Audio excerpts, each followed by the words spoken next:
Spectrum.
Goofball. Stay a while and listen.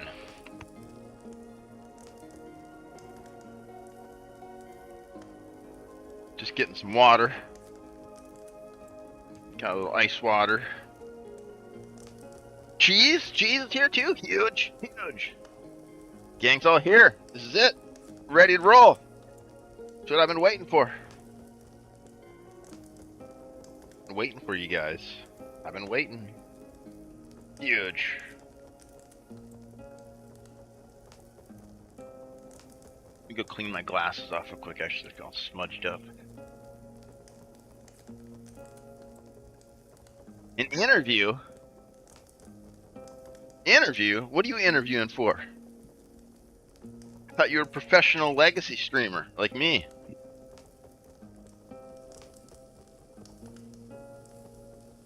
City jobs? City jobs are huge, dude.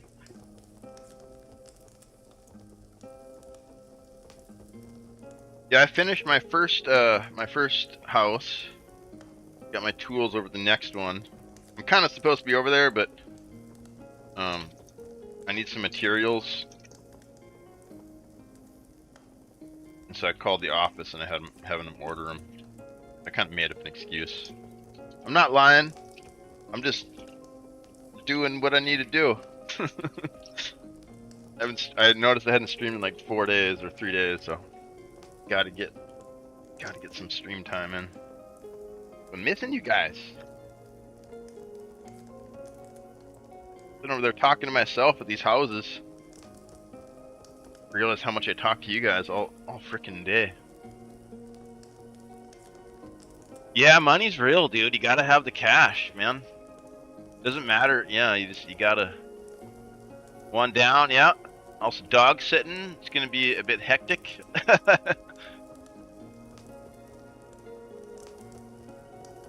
What are the houses saying? Not much, dude. Not much. They kind of just let me yap, kind of like you guys. But I guess I get a little feedback from you guys though. So yeah, they're selling some of their houses. So that's what these ones are all about. I'm just kind of cleaning them up, getting them ready to show.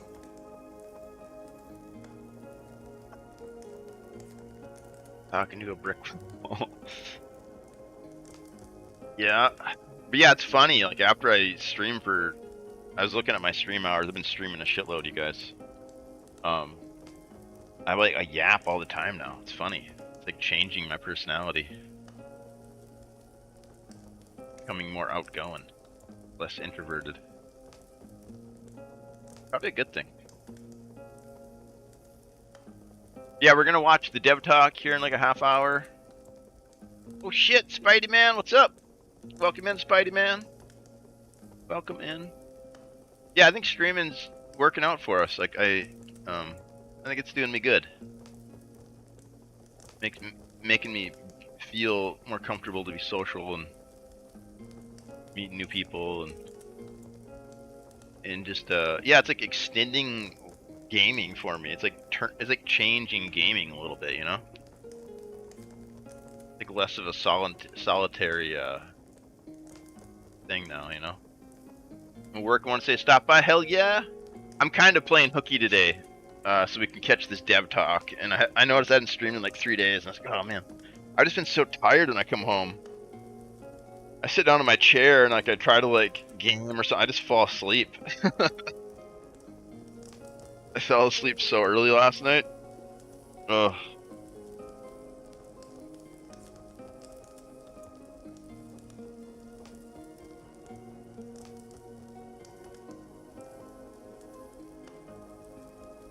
Where you were? I said being an adult. Yeah, unfortunately, I have to do a little bit of adulting. I really try to avoid it as much as I can. But some things you just can't avoid. Rent.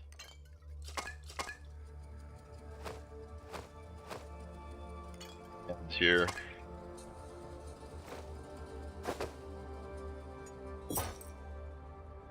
Do a little naked barb run here. We got a couple blues saved up. We've been gymming stuff just to gym it. I guess I could. Yeah, I kind of like just going to naked, and then if I find something, even if it's like a gray, it's like cool. It's like upgrade, huge. Because if I go in like with any gear, then it's hard to upgrade. Good time to take a lull since things are a bit slow. Yeah, good recharge for me. Yeah, the population's way down in Legacy. I mean, I hate to say it's dead, but it's pretty quiet. 200 in game right now. I think I seen it down to like 80 last night. But for me, it doesn't really matter too much. Like, I have fun with just the PvE. Like, I don't need the PvP for it to be fun. I can just run around and ding dong and kind of explore the world, and that's like enough for me. But if you're like a real PvP head, I could see why you would say this game's like done, you know? Because if all you want to do is fight other people and there's no people, or there's very few people, then yeah, it's kind of not it, you know? But yeah, for me, it hasn't really changed much. Like, it's still fun to take fights when I see them, but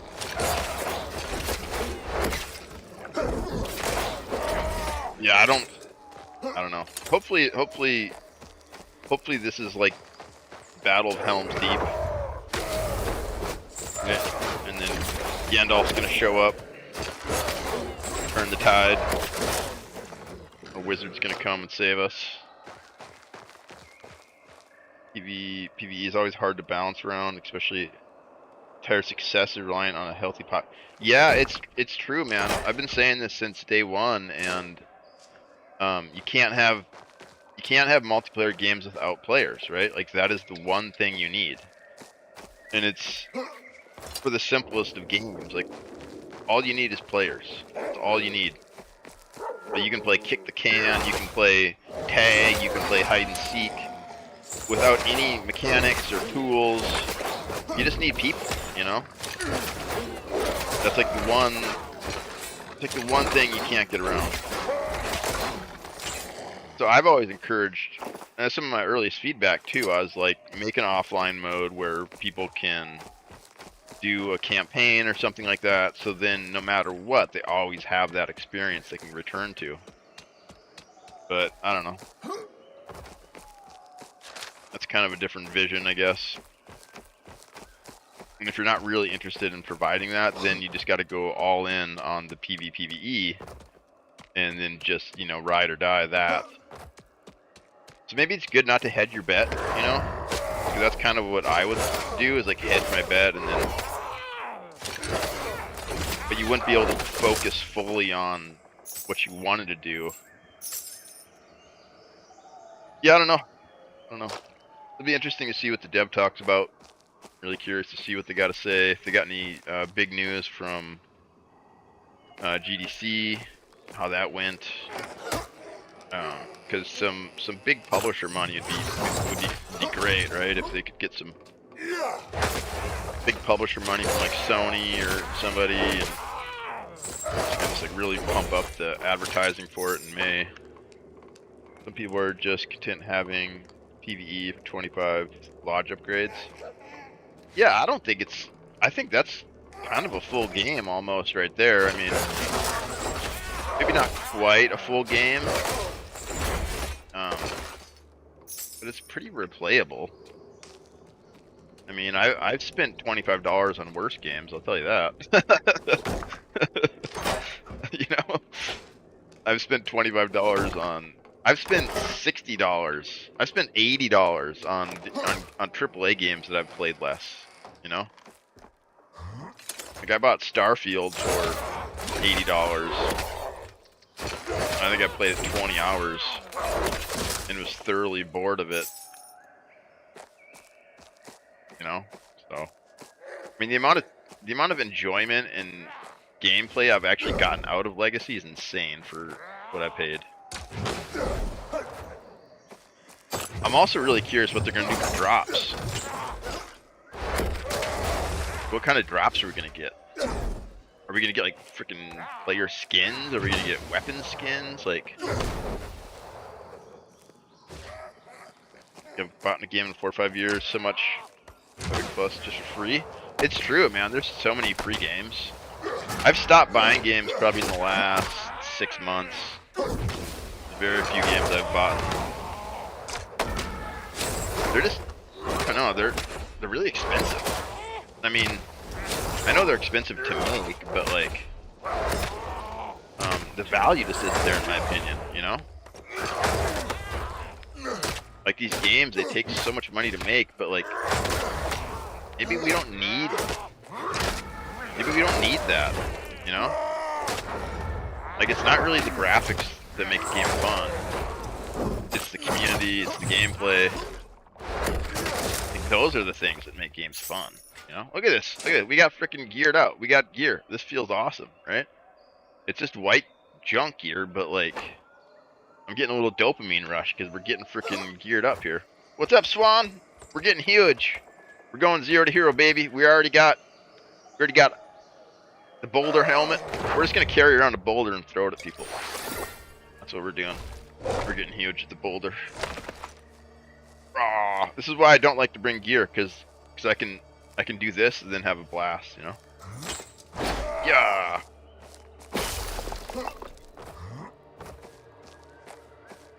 Yeah, because I would never use this helmet if I didn't just find it. But if I find it, then it's like really fun, you know? It's like Legacy is going to be my purchase until I got a free key. Yeah, I went all in. I got the God tier pack because I'm just like a fanboy like that. I just had to. Yeah. Oh, that was disappointing. Let's try that again.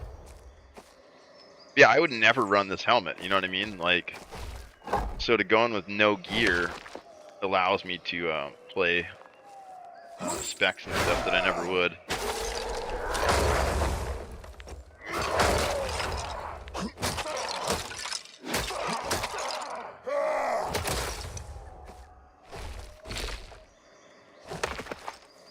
Make an LLC tax write-off.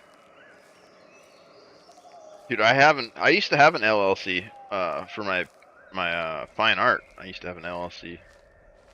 I haven't had one in a while though, but that's not a bad idea actually. Like the computer, the internet bill, any games you buy, food. Oh yeah, food while you're streaming. Actually, not a bad idea. And then I could put like the subs, right, as like the income I've been making, and then be like, look, I'm not even making any money. Like, and so I went up to pay taxes on it. Actually, not a bad idea, cheese. But it also costs money to file LLC too. You know, I think it was like $100 last time I did it, but that was like 20 years ago. I'm not sure what it would cost now. But probably pretty comparable. Yeah, I used to be the treasurer for a an artist co-op around here. We took over an old factory and converted it into live workspaces. We signed three different contracts with these land developers. Delaware? Oh, does Delaware have tax breaks for corporations or something like that? I think, right? Or just like no taxes or something? I remember hearing about that. Yeah, I've done a little treasury work. Just balancing ledgers and stuff like that for this group. I'm no longer a part of it, but it got kind of wild, so I got out.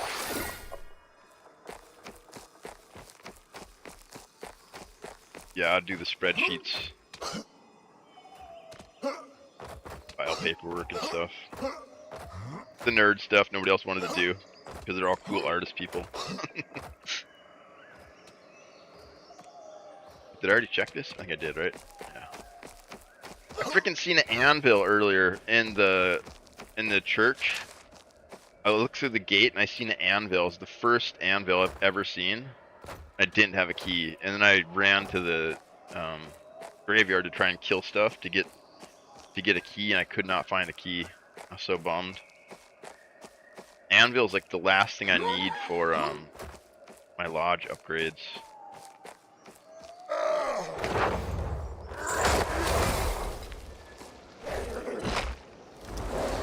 It's Boulder! Yeah!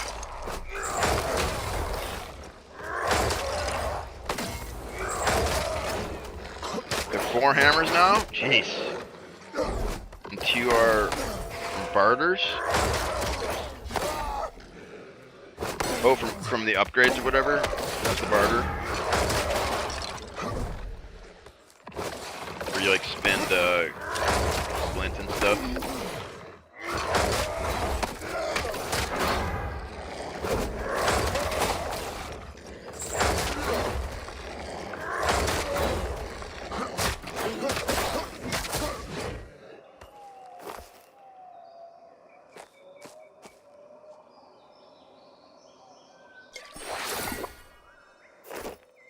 One of these and get rolling. Yeah, that was the first anvil I've ever seen, and I was so excited. I was like, oh man, I just need a key. And I couldn't find a key. I think the keys drop off the red elites maybe or something. I've never really farmed them, so I don't know exactly what the best way to get them would be. But I should start just checking that. Bring a key in and then just check that spot. Yeah, he was just sitting there on the other side of that gate. Felt so bad. I was like, oh no. Freaking anvil.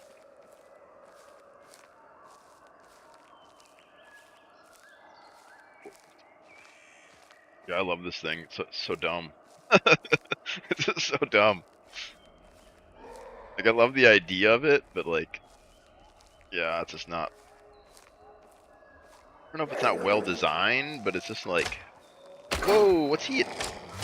How is he aggroing me from all the way over there? Or is he aggroed the wolf? That's crazy.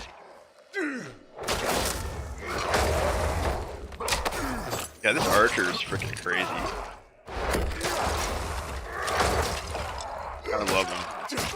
Kinda hate him. I need a femur is what I need for the quest.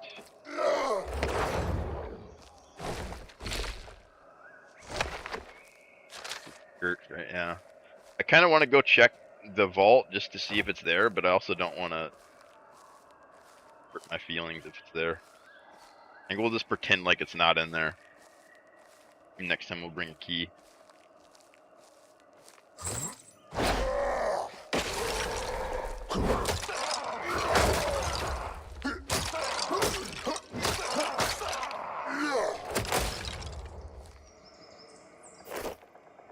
We need a large femur too. Quest, I think, right? Oh, we got glow moss. Yeah, skeleton femurs. Maybe we'll go in here. I gotta check. Geez, I think it's just the workbench though. I think it's just the final upgrade for the workbench. And I have a hammer for it. I just need the anvil and then like maybe some of the other stuff. I might have all the other stuff though. Yeah, we'll check it after we get out of here. Although we're getting close to the dev talk. We got 15 minutes. Is that one?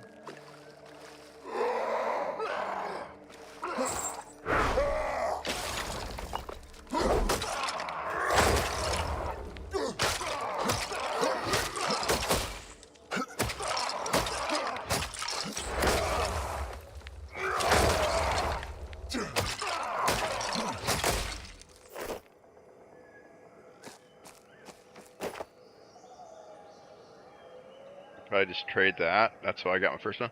I hadn't. I think I used it. I think I had one and I used it to make something.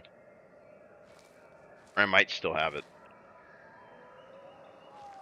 Started collecting copper pots as well, which I'm really not excited about. Really don't want to go that route. That's how I got my goblin upgrade. Goblin pot. I just saved up freaking 20 copper pots. Oh, terrible grind. 2 hammers for full lodge. Yeah, I had a loincloth. And I've had 2 hammers. I'm on my 2nd hammer now. Can't remember if I used the loincloth already or not.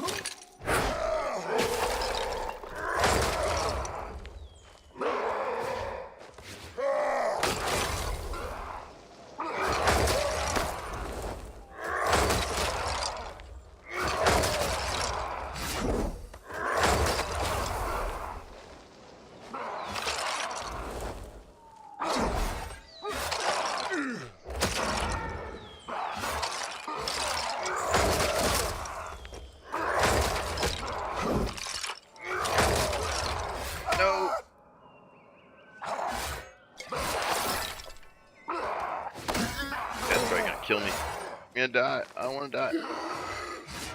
Got any meds? A lot of meds.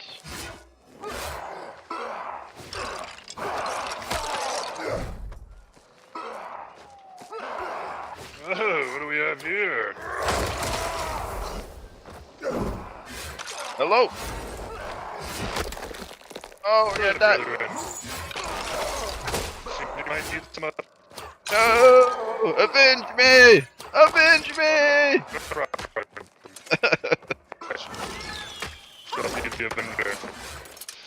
From your death. Send me to Valhalla!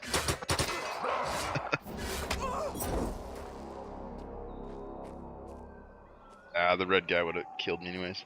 2 most important PD items are artisan toolkits, copper pots. Yeah, let's look at my progression here. I think I got most of it done. I gave up on the bed because I already got all the characters level, so I'm like, meh. Maybe I did level the bed. I can't remember. I really don't pay much attention to this stuff, honestly. I just play, have fun. Like you're talking about the action item list or whatever. That is so not my playstyle. Like I really don't care. Yeah, so I haven't done this. I got needles. I got that. I got that. I got that. Don't have that or that. But I don't see any purpose in. That is still 1, 2. Yeah, I've already leveled the guys. I got this leveled up. Storage, that's done. Crafting bench is what I still need. So I need an anvil. I need some more artisan kits. I can make a bunch of those, so those are good. And ossuary's done too, I think. Yeah, that's 3. Yeah, so it's just the crafting bench. So just the anvil.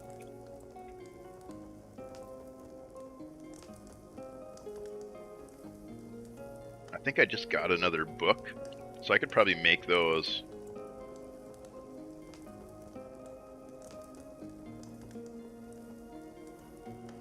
You have loincloth? I think I got a loincloth somewhere. Yeah, right here. There's loincloth.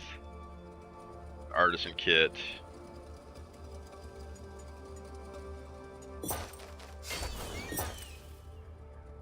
Backpacks. Got hammers. Yeah, so let's look at the kitty system here.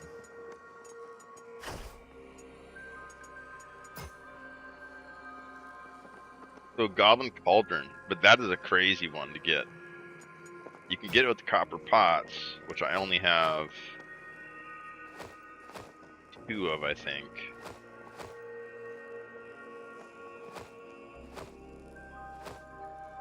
3, I got 3 of them. Dude, the copper pot grind is real. Like, that's crazy. You need to make this, yeah. I think I just need to get lucky and find that. You know?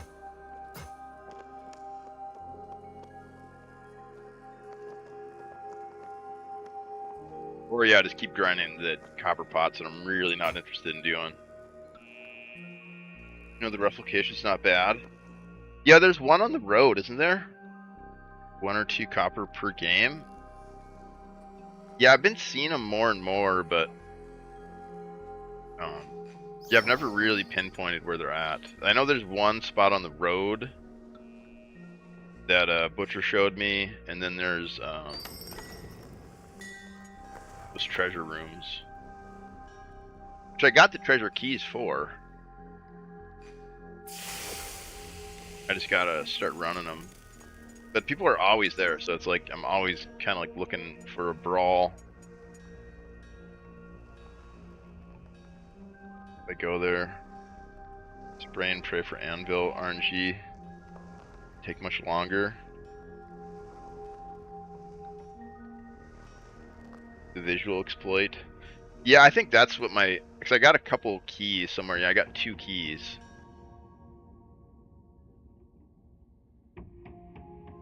And these you can convert into something too, right?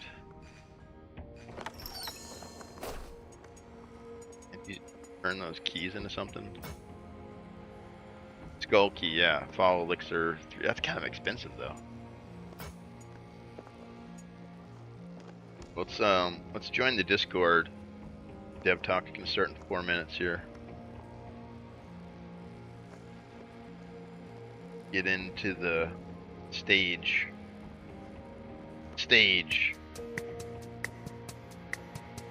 You guys hear that music?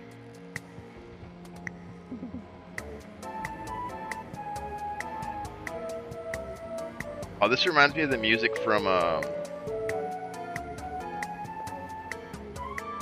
this reminds me of the music from Wallace and Gromit.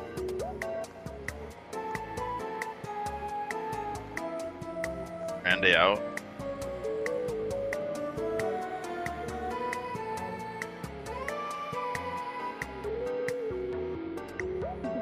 Not worth converting, the cost is too high. Really need a hammer anvil, yeah. Yeah, they're pretty...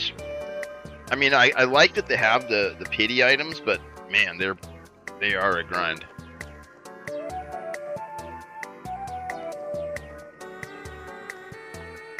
Like, I really don't want to do it, you know?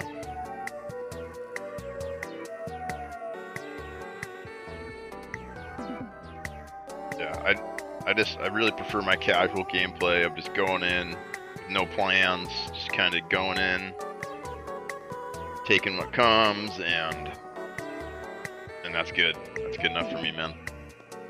I don't like to make action lists or plan routes. That's never been my gameplay style. Like I was saying, even when I was like raiding in Warcraft, like in a pretty hardcore guild, like I never theory crafted or any of that shit.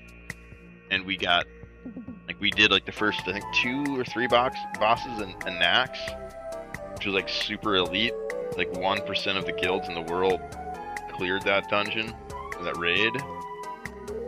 But my guild was wild. It was like a guild from Irvine. There was like people from Blizzard in there, and like it was a pretty awesome guild. And it would have been good if I went to dated the frickin' the mage. I dated the class lead and it didn't work out. It got really awkward, so I just bounced, which sucked. But yeah, it was worth the shot. Barry, if you're out there, I miss you. Nice going, asshole. Hey, man. It's worth it to take a chance on love, man. It's worth it. But yeah, the trouble is like, half the guild is like her high school buddies, right? And so they're super protective of her. And which I totally respect, right? So I just kind of dipped out. I was like, yeah, alright. Later, guys.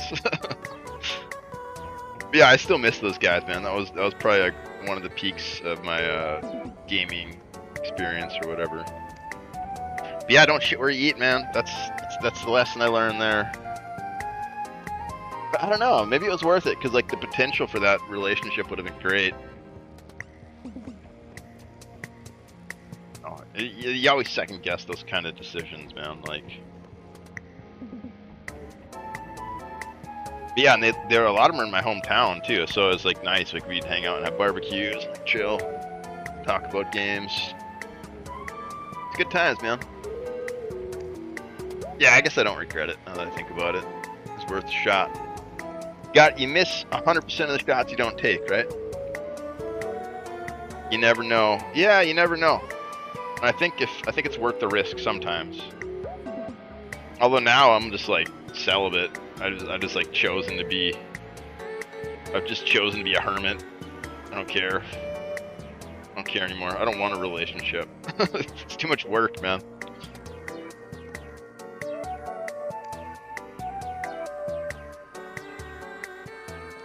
But because I've chosen to do it, I'm not bitter about it either.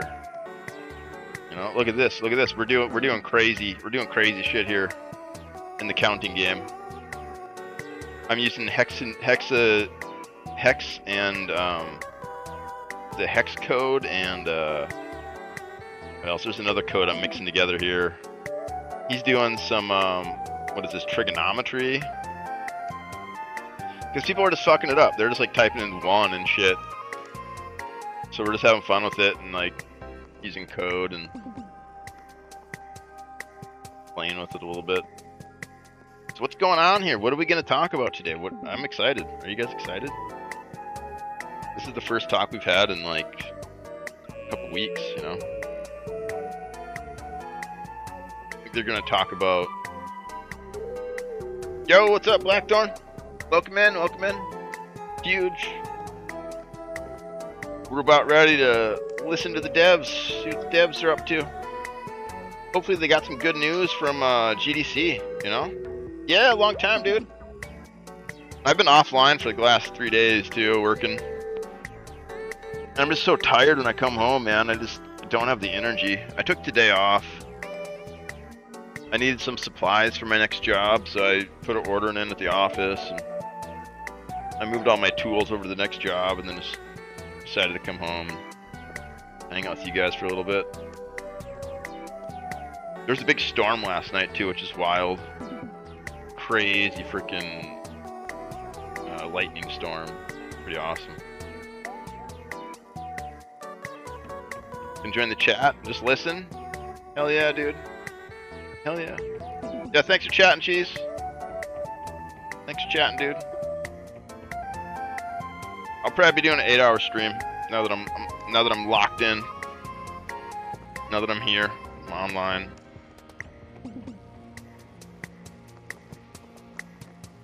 Ready. I'm ready to go. I got my water, I got my coffee. I'm being bad too. I got some Reese's peanut butter eggs. You guys know anything about the Reese's peanut butter eggs? God, I love them.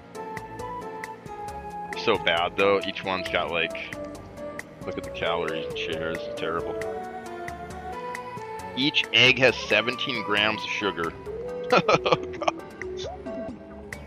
Oh god, they're so bad.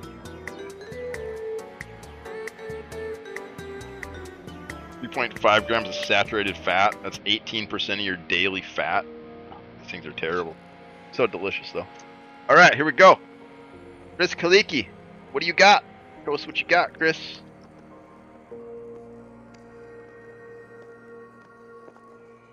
Whoa! Oh shit.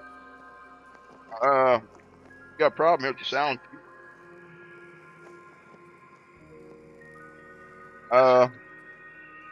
Can you guys hear that? Crap, I think the sound is messed up. It's coming through, where's the sound setting? Fuck. It's coming through my other monitor. Sound. Voice and video. Shit. Cat, help! I'm panicking. What do I do? Oh, here we go. Output. The thing here. Okay. There, can you guys hear it? Yeah. There we go. Yeah, we are grinding. We're sticking with it. We missed, I believe, 2 weeks, but the last 2 weeks have been very hectic. Lots of work behind the scenes. You guys hear it? But we're here to talk about a lot of that. And we got Chris once again.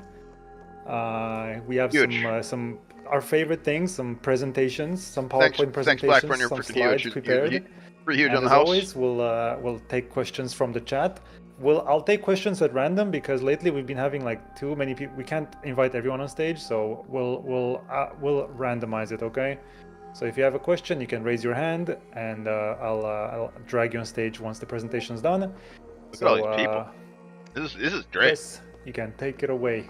How's it Yeah, going? yeah. So I was This is thinking really about what good topic sign. to talk about today, and it so happens that just last week we just had our first month with the game in early access. So it's a good time to kind of talk about how that went and what we learned from it, and what we got planned from what we learned there. I think that'd be fun. And then obviously at the end we take questions from you. And so if there's anything not covered here that you want to talk about, whether it's the Huge. live game or something coming up, happy to answer those questions. So, Okay, huge. all right. So the key questions that early access is for is that the reason why we release early access is just so that we could validate or try to see how some of our design choices and our ideas have gone, or will land with the players in the live game. We've had like these pre-alpha playtests for a while, probably for like a year or so, and but I think those are really important and really foundational to building out the game. But I think that there's nothing like releasing the game in a larger audience to get more players to kind of validate and test some things for the game design or the vision of the game. But the main questions we're asking here is the game fun? Is the vision coming through of like what we're trying to achieve? Is the core loops working out? The game has many different core loops in it, right? Like the core combat loop, when you're fighting a player in the open world, or whether it's, in arena, which we've been kind of playtesting. How does the adventure loop work out? Like when you queue into a session, and like how's that experience? Is it fun? Is it engaging? Is it interesting, etc.?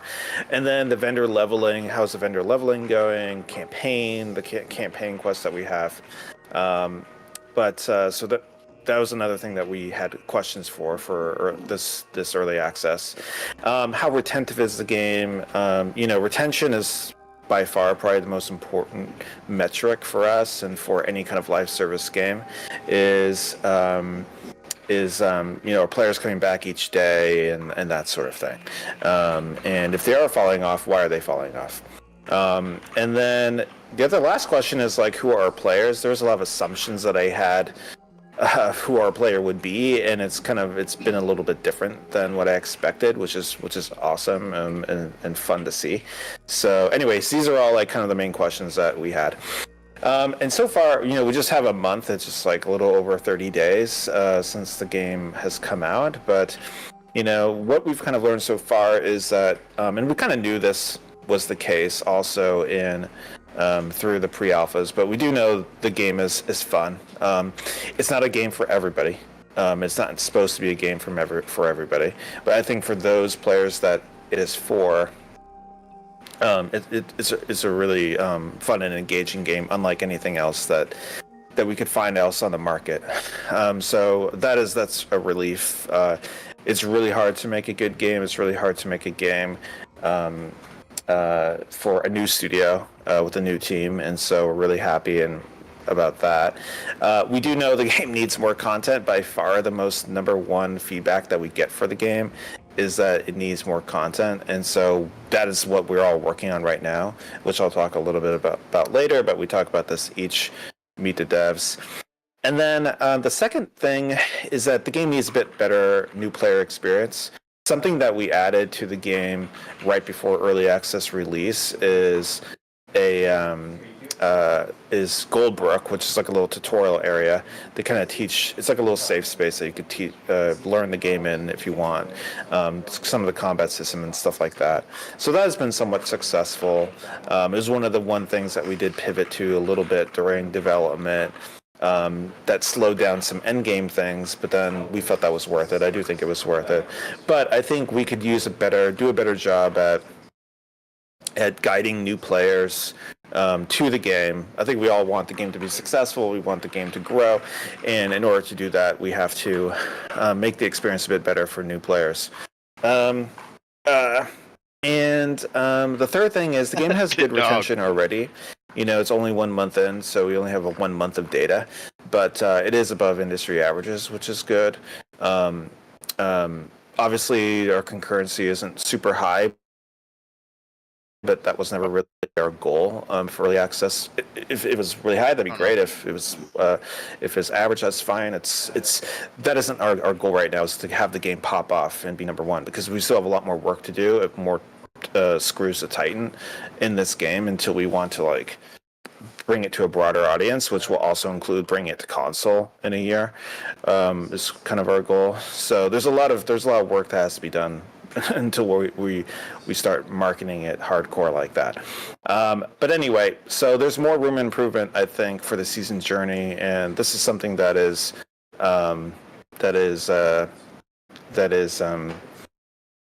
something we're going to be constantly working on. Is how is the season? We call it a season's journey. So playing, which will usually be around like 3 months or so, like that, and. Anyway, so and we'll talk about a little bit about that here too. Huge. So, in terms of new players, some things we've talked about in the past already is that one thing that we just did, we added this like last week silently, is we added a newbie queue. So players who play the game just bought it and they queue for Greenwood. They get put into a different queue that only has other new players in it. It's not super sophisticated just yet. There's not like MMR or anything like that just yet. But this is something we're going to improve and grow over time. Is this newbie queue idea? Because the biggest challenge for them is they queue into Greenwood and they're playing, probably against all of you guys, and you can get smoked in your first kind of encounter playing the game, which is like not great. So, so anyways, just trying to ease them into the broader game. And as we add more maps, that will also create this gradient of progression, this gradient of difficulty, and to entry level to hardcore. So anyway. Yeah, and then the second thing is we're adding this social hub with Goldbrook. So we already have Goldbrook there, the tutorial space. So we're going to make it so that you can queue into there with a group or just solo if you want. Yes. And there'll be other players in there that you can duel. This is a shot here of one of the test dummies that you could fight against, to play with, and just kind of test your rotations and that sort of thing. That's gonna be badass. Rotations is not really a thing in our game that much, but yeah, and test things out in the dummies. It'll also have VoIP and these sort of things, so you can just like hang out and just chat about the game or get tips and stuff with other players. So it's an experiment. We'll see how this goes. It's almost kind of like an MMO feature, but we'll see how that goes. The next thing is the Goblin Pawn Shop. So the Goblin's going to have a new tab in his vendor page, where if you die and you lose some items and they weren't looted by another player, then the Goblin will sell them back to you. And so and we could play with this, right, where maybe entry level players, like if it's common gear or green, that's really the Goblin does this a lot, but if it's like blue or epic, maybe not as much. So we're trying to make it easier for the newer player while still keeping the economy and the end game experience freaking chat's hilarious. more hardcore, I guess, or higher stakes. And then we have a bunch of other surgical ideas. Like something we've been playing with is like my brother-in-law.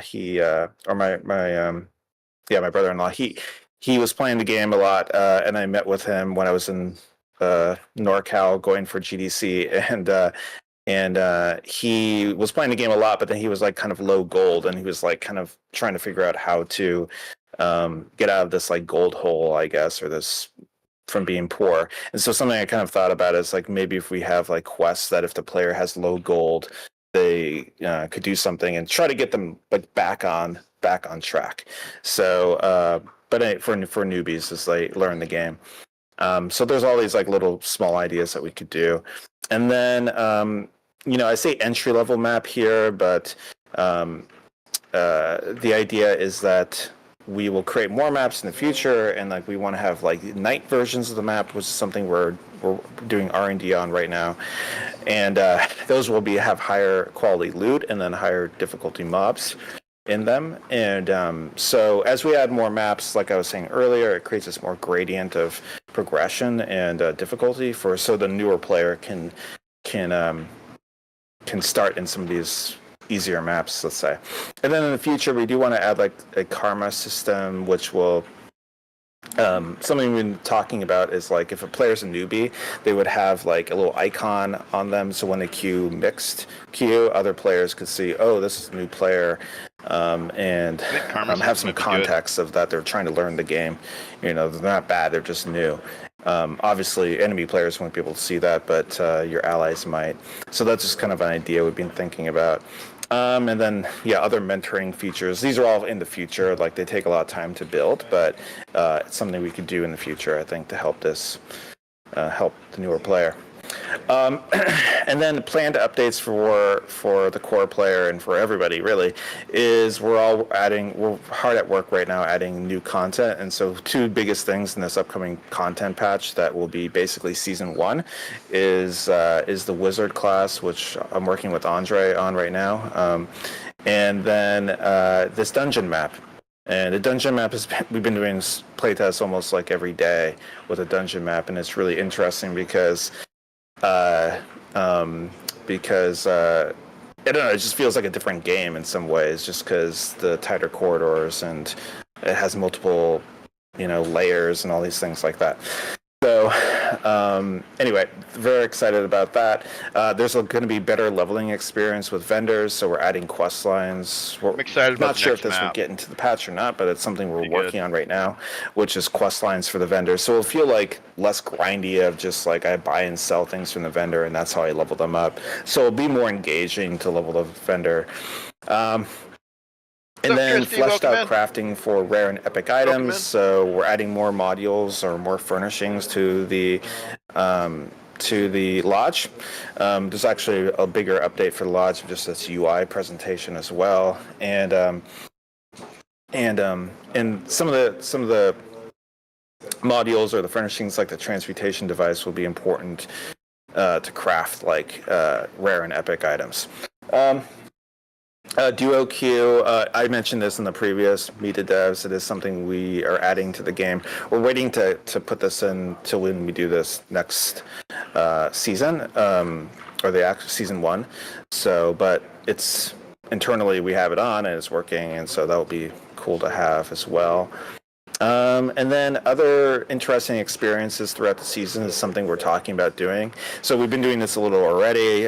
Sung has been organizing with the team these arena weekends, and so that's something we can keep doing in the future, and also perhaps other experimental game modes. We actually did like a 5v5 arena internally, which was really interesting. It kind of felt like a battleground.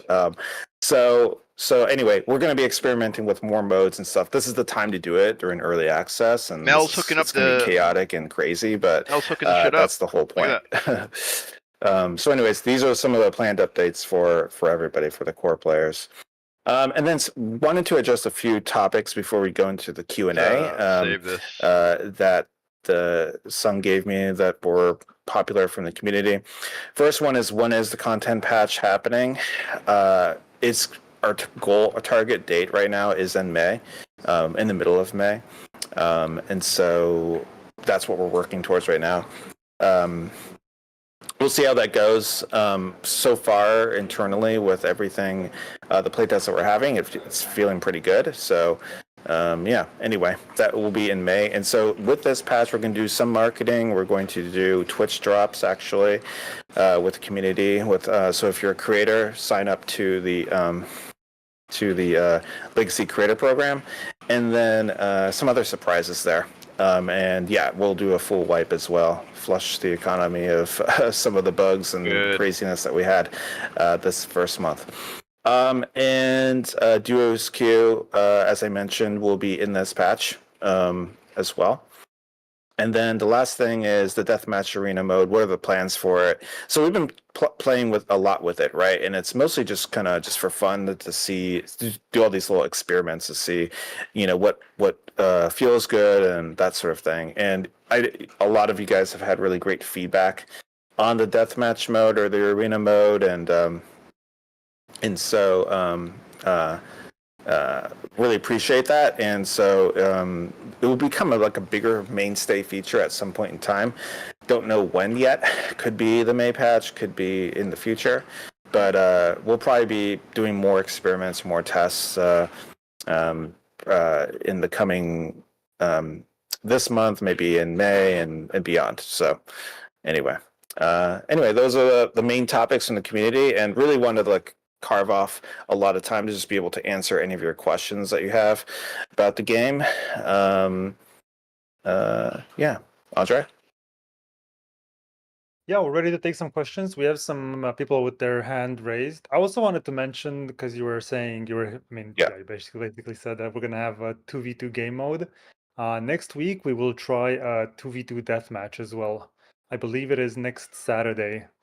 So that's like a little experiment, see how that feels.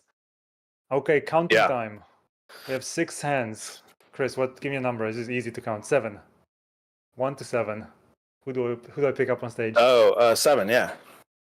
So, it's so easy. All right. Hey Hello, guys. sir. Yo. How's it going? Hey, so I'm trying to get a better understanding of your end game direction for the game and comparing it to games like V Rising, where the progression path is pretty linear and kind of static with, variables in between, or like Dark and Darker, where the end game has multiple maps with higher difficulty bosses.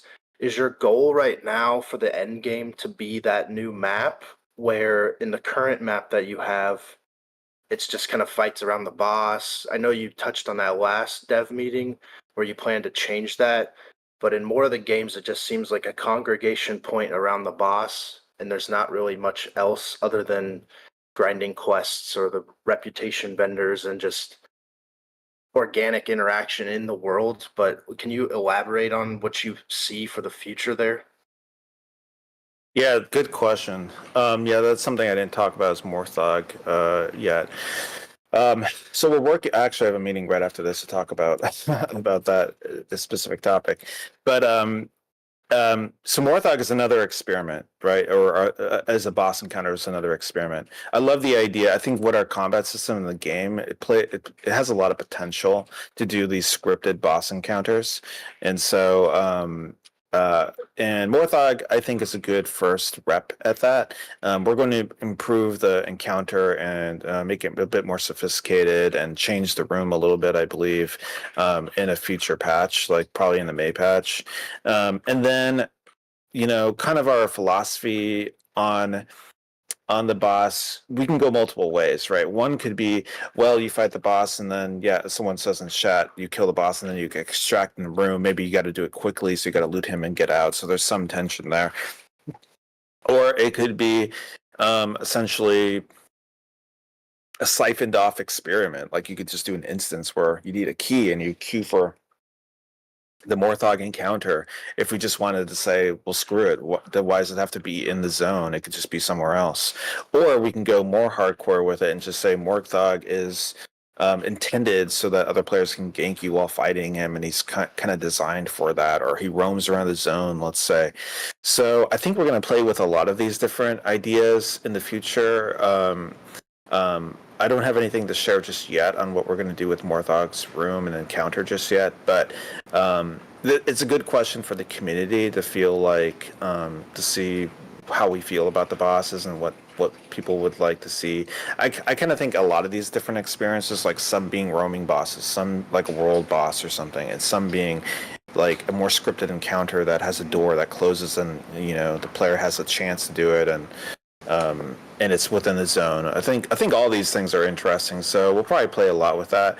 In terms of like what is the end game vision supposed to be in like a loop, I think we will, as we introduce more and more zones to the game. I do think having a seasonal journey where players go from, say, a feature map that we're working on too is the farm map, right? And the farm is supposed to be more of the entry level map.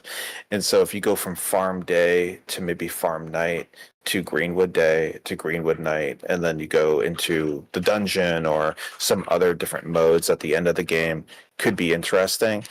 But it's hard to say, because really this is what early access is for, is to kind of test these ideas to see what kind of feels good with the game. The game is like its own thing now, and it's hard to kind of like master plan or predict these things out.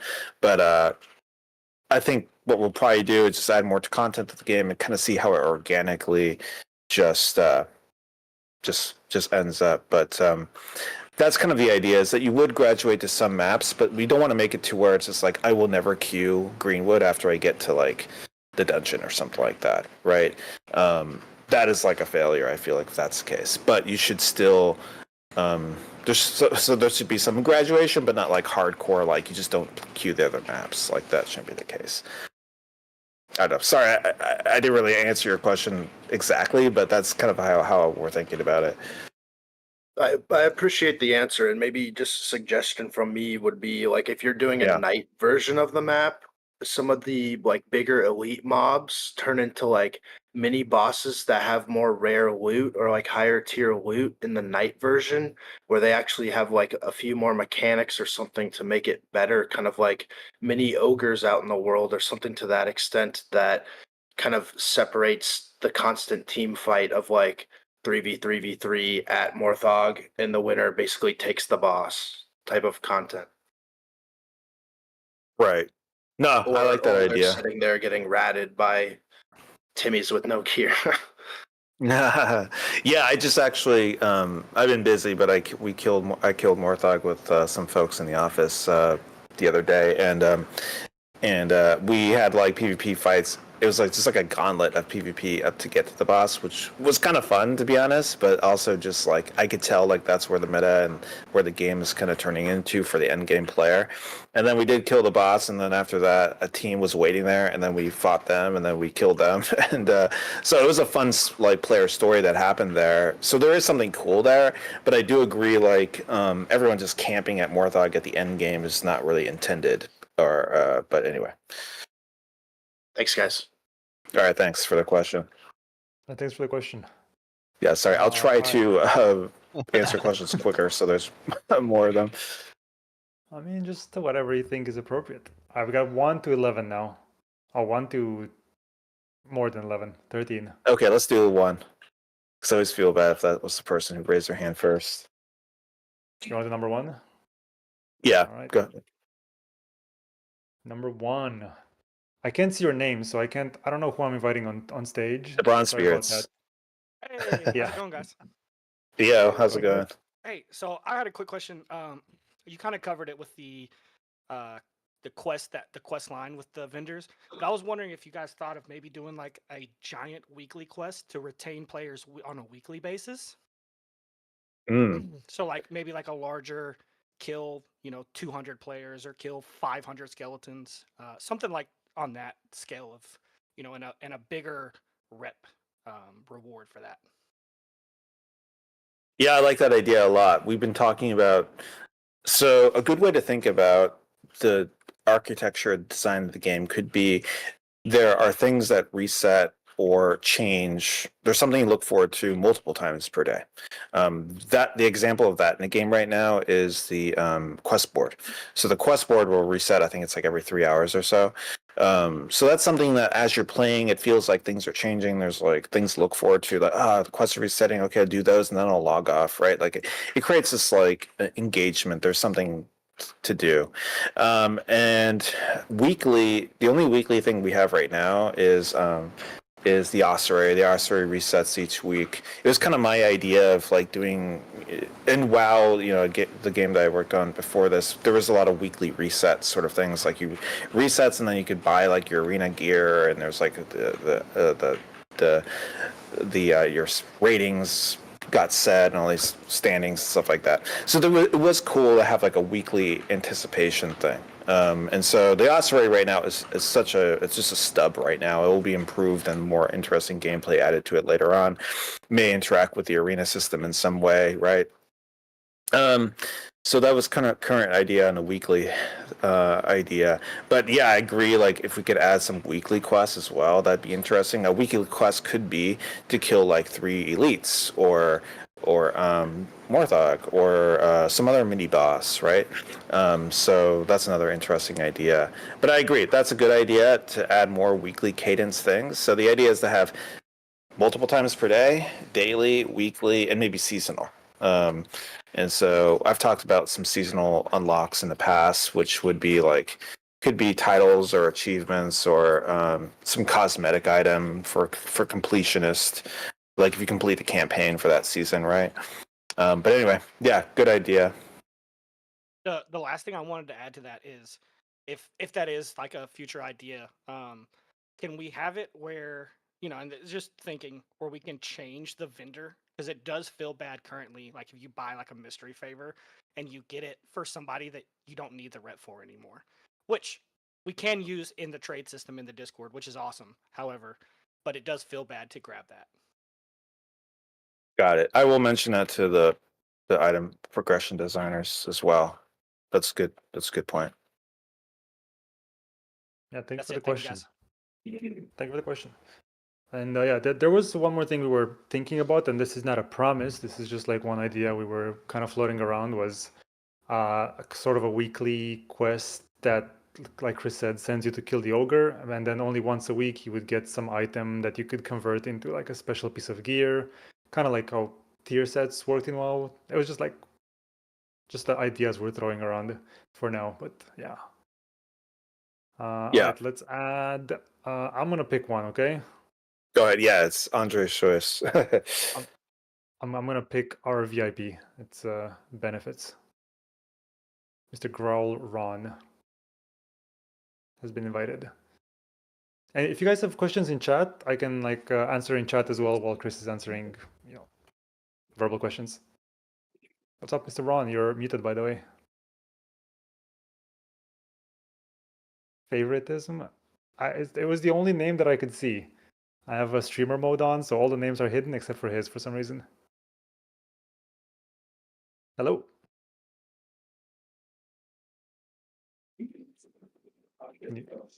Growlron. Yeah. Are we? He might be setting up his mic. He said Yeah, something, but I probably. don't hear it. Uh-oh. Do you hear him? You can ask your question. I can't hear him. Maybe just ask your question in chat. I can hear the devs. Can they hear me? Nope. See, this is why I shouldn't be picking people. I messed it up. Oh, just growl on. Just yeah. ask your question. And just ask in chat. We'll answer it. He can't hear us, so I'm typing it. Discord's being Discord. I can't even do that, right? Yeah, maybe in the future we could combo Discord with Twitch chat or something. Yeah, I'm sorry. I'll get him off the stage. How do I get him off without banning him? You just you right click and go Don't ban to him. move to audience. I did right. I did for you. All right. Very good. All right. Okay, so his question was, can you define what the wipe will include and what it won't? Yeah, it's a good question. We haven't completely 100% decided just yet, but generally it'll be all your stash and character progression on the character. Most things will be wiped. Right now, there's not a lot of persistent progression that transcends a wipe. In the future, if we had like, you unlock an achievement or cosmetics or something like that, those will remain. In the future, we'll also have more of a sophisticated character customization, like you can customize your hair and all these things like that. The characters we wouldn't wipe. We just reduce them back down to level 1, which we may do for this wipe too. We may keep the characters and just wipe their traits and level and all that sort of thing. But basically, yeah, we're gonna wipe most things. There it is. Everything gets wiped. Yeah, I'm answering questions in chat meanwhile. This is working perfectly. We're covering more ground. Alright, I'll pick someone else. Hopefully this time, pick someone. The correct person is Mr. G. I can't read your names, so I just see the first letter. Hello. Hey guys. Yo. Hey, my question is the age-old question of, are we going to balance the progression of the game around the average gamer who only has 2 to 3 hours to play a day, or the hardcore gamer who can play 24/7 all day every day? And with that being like the vendors, and if we do lower the vendor progression requirement, are we going to add any sort of stretch goals for the players that want to play your game 24/7? and who want more than just PvP, like that really enjoy that sense of progression every time they log on. Yeah, good question. Um, so we have to take in consideration all these types of players. The entry level player who is just learning the game, the player who is casual, only has like maybe an hour, what they call the dad gamer, I guess, who has like an hour or something to play each night, and then the ones who just will poop sock the game and just like get all the vendors leveled up in the first week, which there were some players like that. So yes, This I is think hilarious, you dude. basically kind of said, I think, what the what you would do, which is you tune. I mean, we don't want like the vendors to be something that you gotta like that are super pivotal, and you want to like you don't level them to. She's done. If you don't level them to like level 5 or 7 or something in the first like 2 weeks, then you're gonna miss out on something. So they're not supposed to be that pivotal, but it is. Uh, um, so it's not that is not supposed to be like something for like the hardcore gamer either to like only have access to is like a max level, all the max level vendors. So I think for the hardcore player or the player who's playing a lot, one of our statistics is something like 10% of the players play the game like over like hundreds of hours, and so for that player, a system like maybe the arena or other different modes that are more PvP focused or something could maybe be more interesting for them. Or there could be more kind of, we're going to add like more of a prestige sort of system. So you could like level up your character after level 20 and it will, there'll be something interesting there. So there's some systems there we'll add for that player, and then for the average player, yeah, we do want to tune the game to be enjoyable and to have a interesting progression path for someone who only plays like say 4 hours a week or something like that. But it also really just depends on what like the season length is. If the season length is 3 months, right? Like I don't think the game has 3 months of content just yet, but that will be kind of like the goal of like if the game has 3 months of content, then I think for the average player, if they unlock all the vendors or they max them up at month 2 and there's like 1 month with them all at max level, it seems like reasonable to me.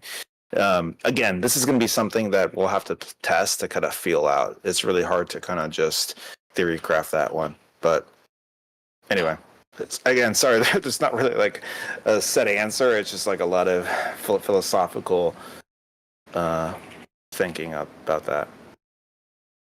All right, guys, thanks. I know personally myself, I would love to see some sort of transcend system where like you reward players for playing season to season, and then like in season 10, we can say, hey, look, I've got this skin that I earned in season 1.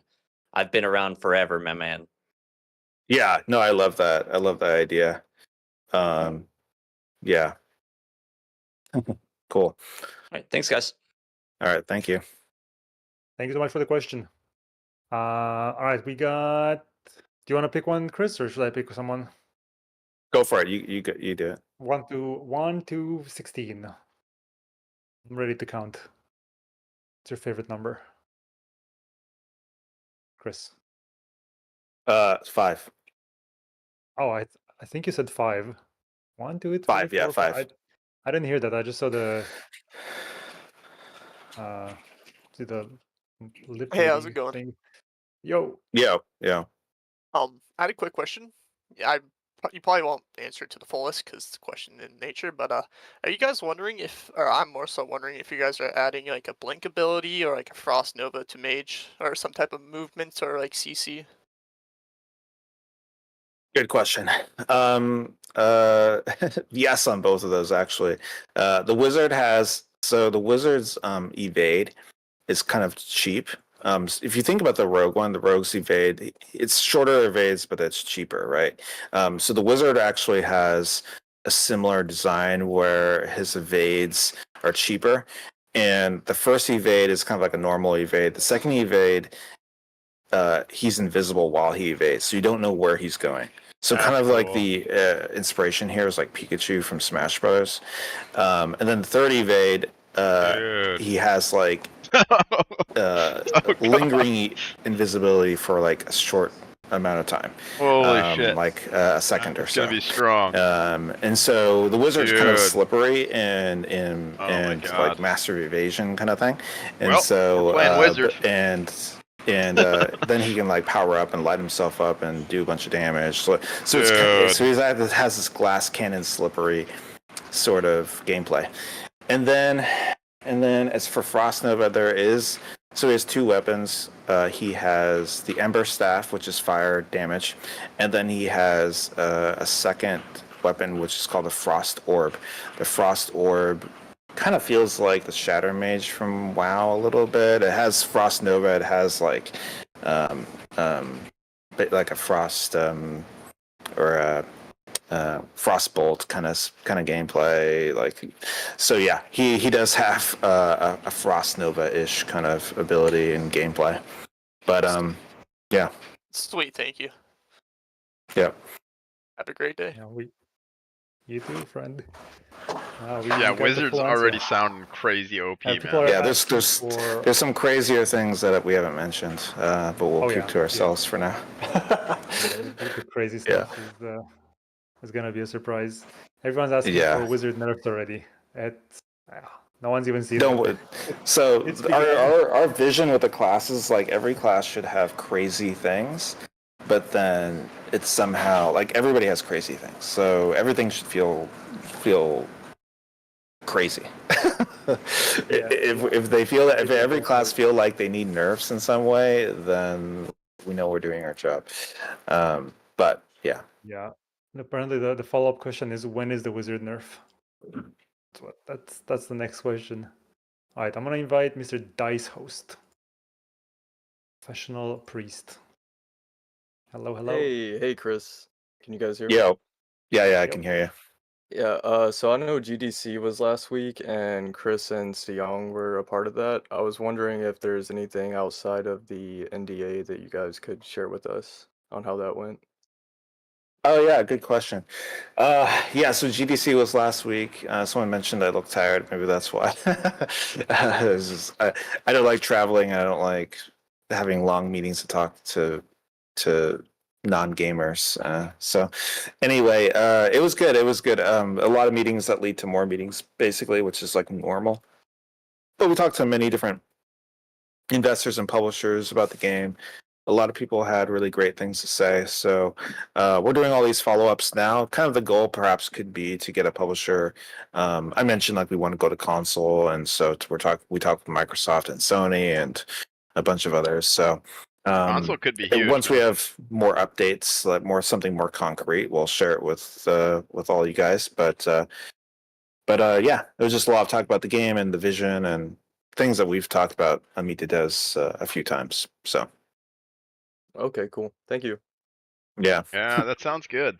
I bet you Thank you for the Sony question. and those guys might be interested. All right, we got.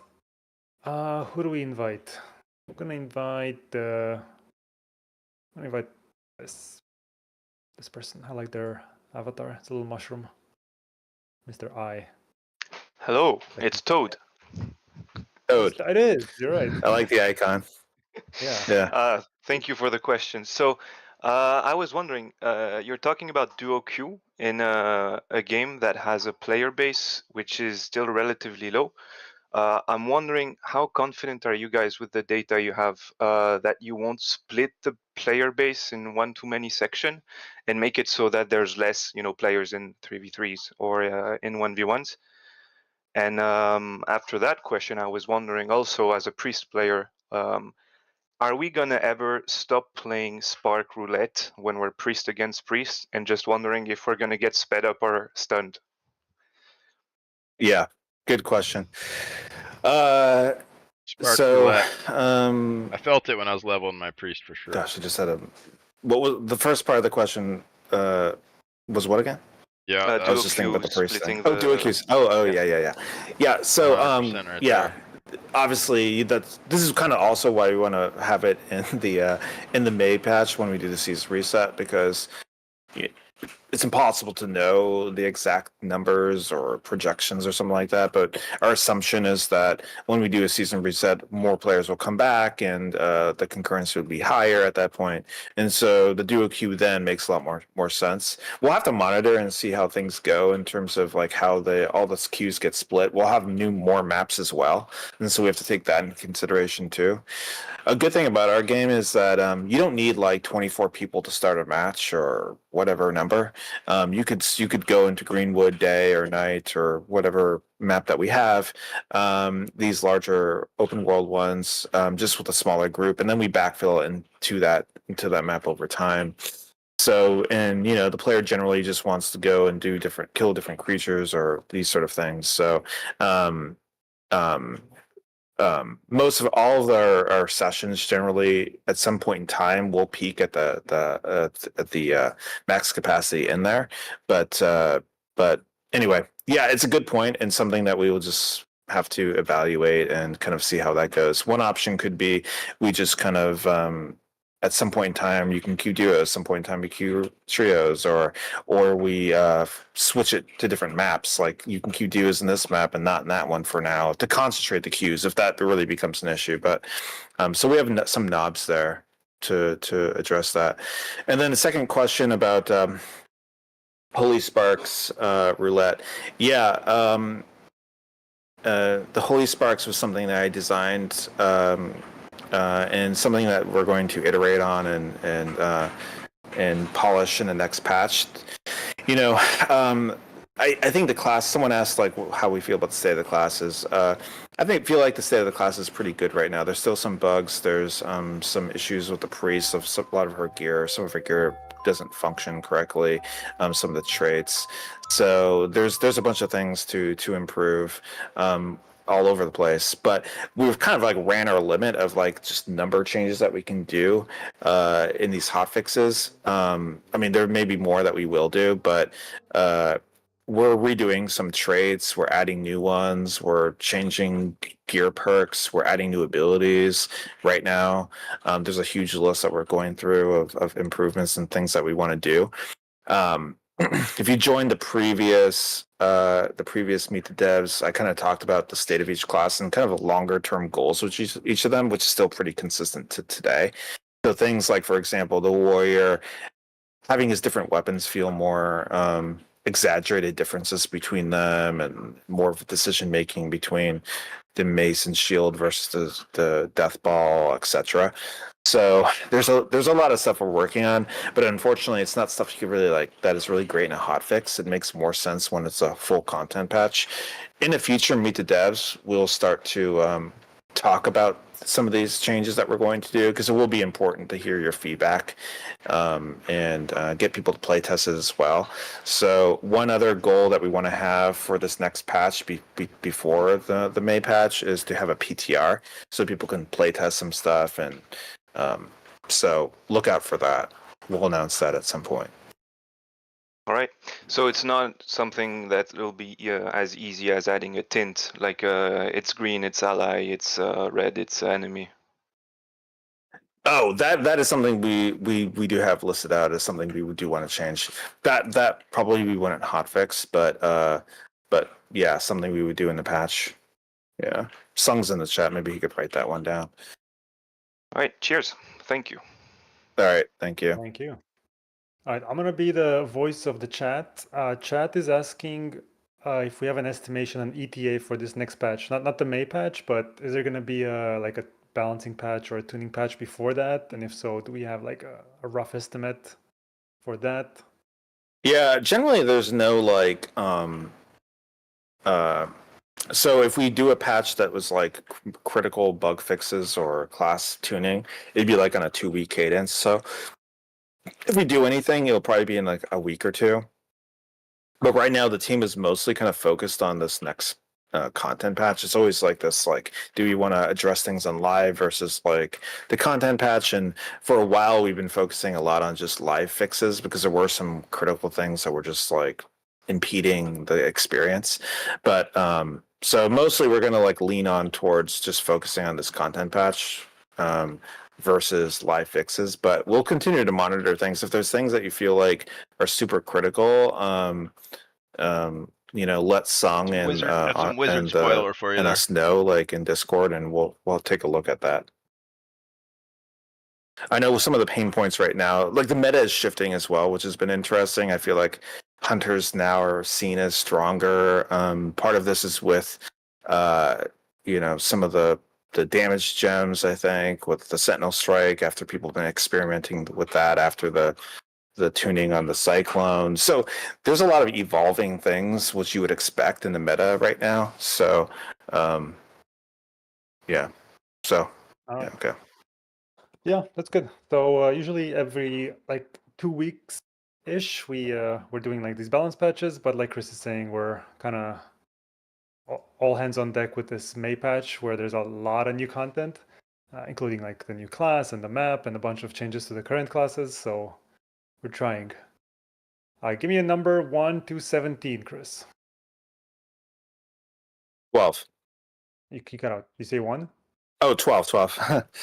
Oh my god, 12. All right. 17, 16, 15, 14, 13, 12. Oh, it's Mr. T again. Hello. I got invited twice. That's awesome. Sorry guys. RNG. No, I had a very quick question. I just wanted to know for console, are you guys planning on doing both or just one, or have you guys not decided on that yet? We haven't decided on it just yet. For developers, I think it's easier to build on PlayStation than it is Xbox, but it just all depends, like how things go.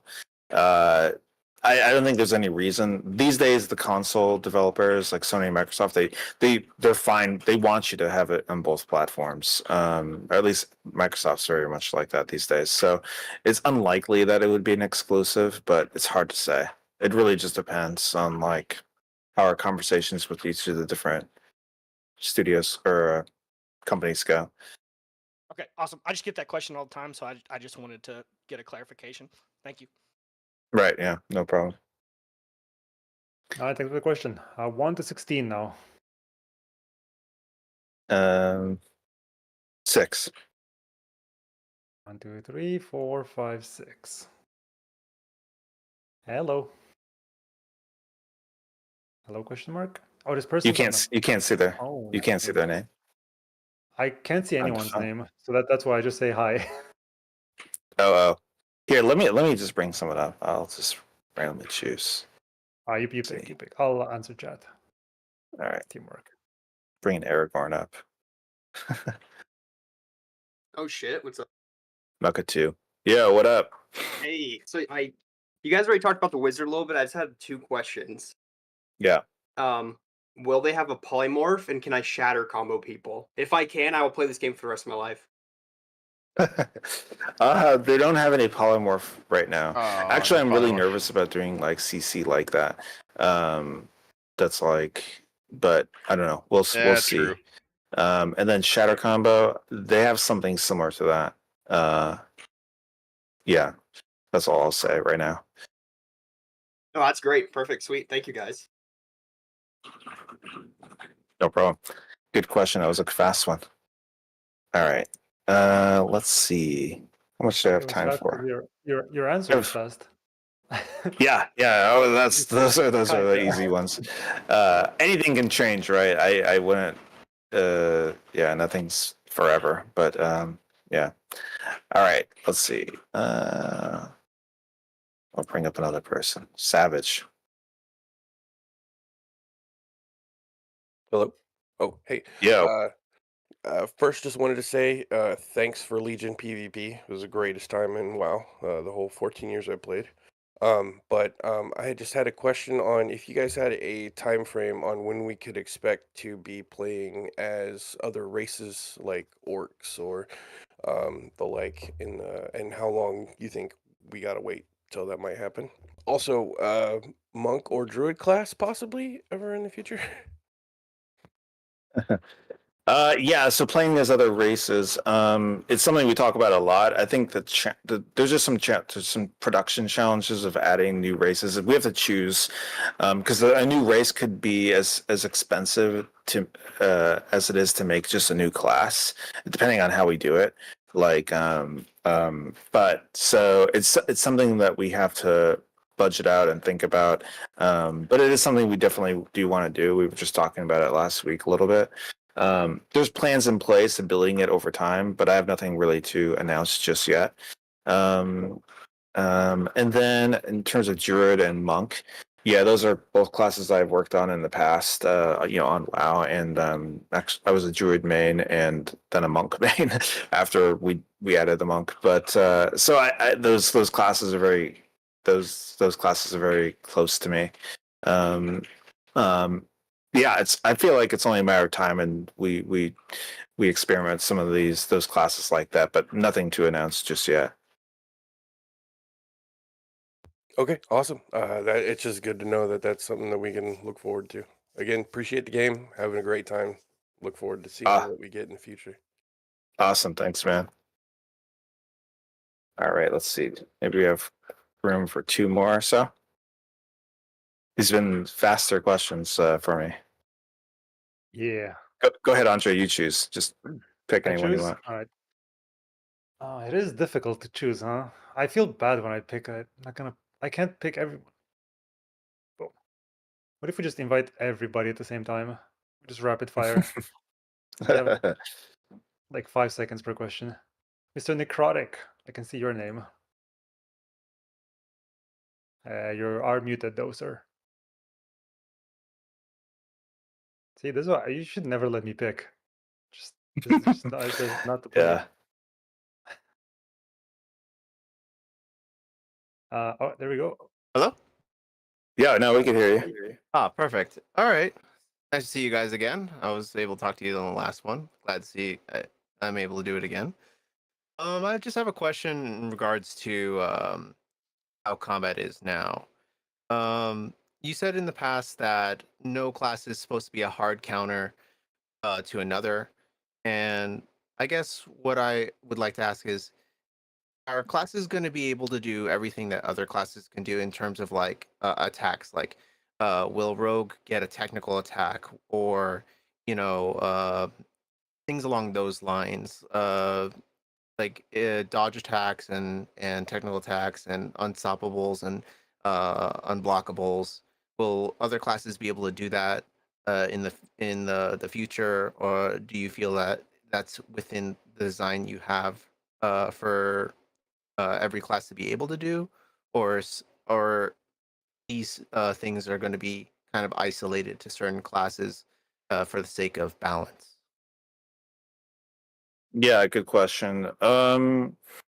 So it's not intended that classes like hard counter another class in terms of like you see this class, you're like, well, I might as well just like give up, that is not intended. In a class-based game like ours that has every class just plays very differently, and some are ranged, some are melee.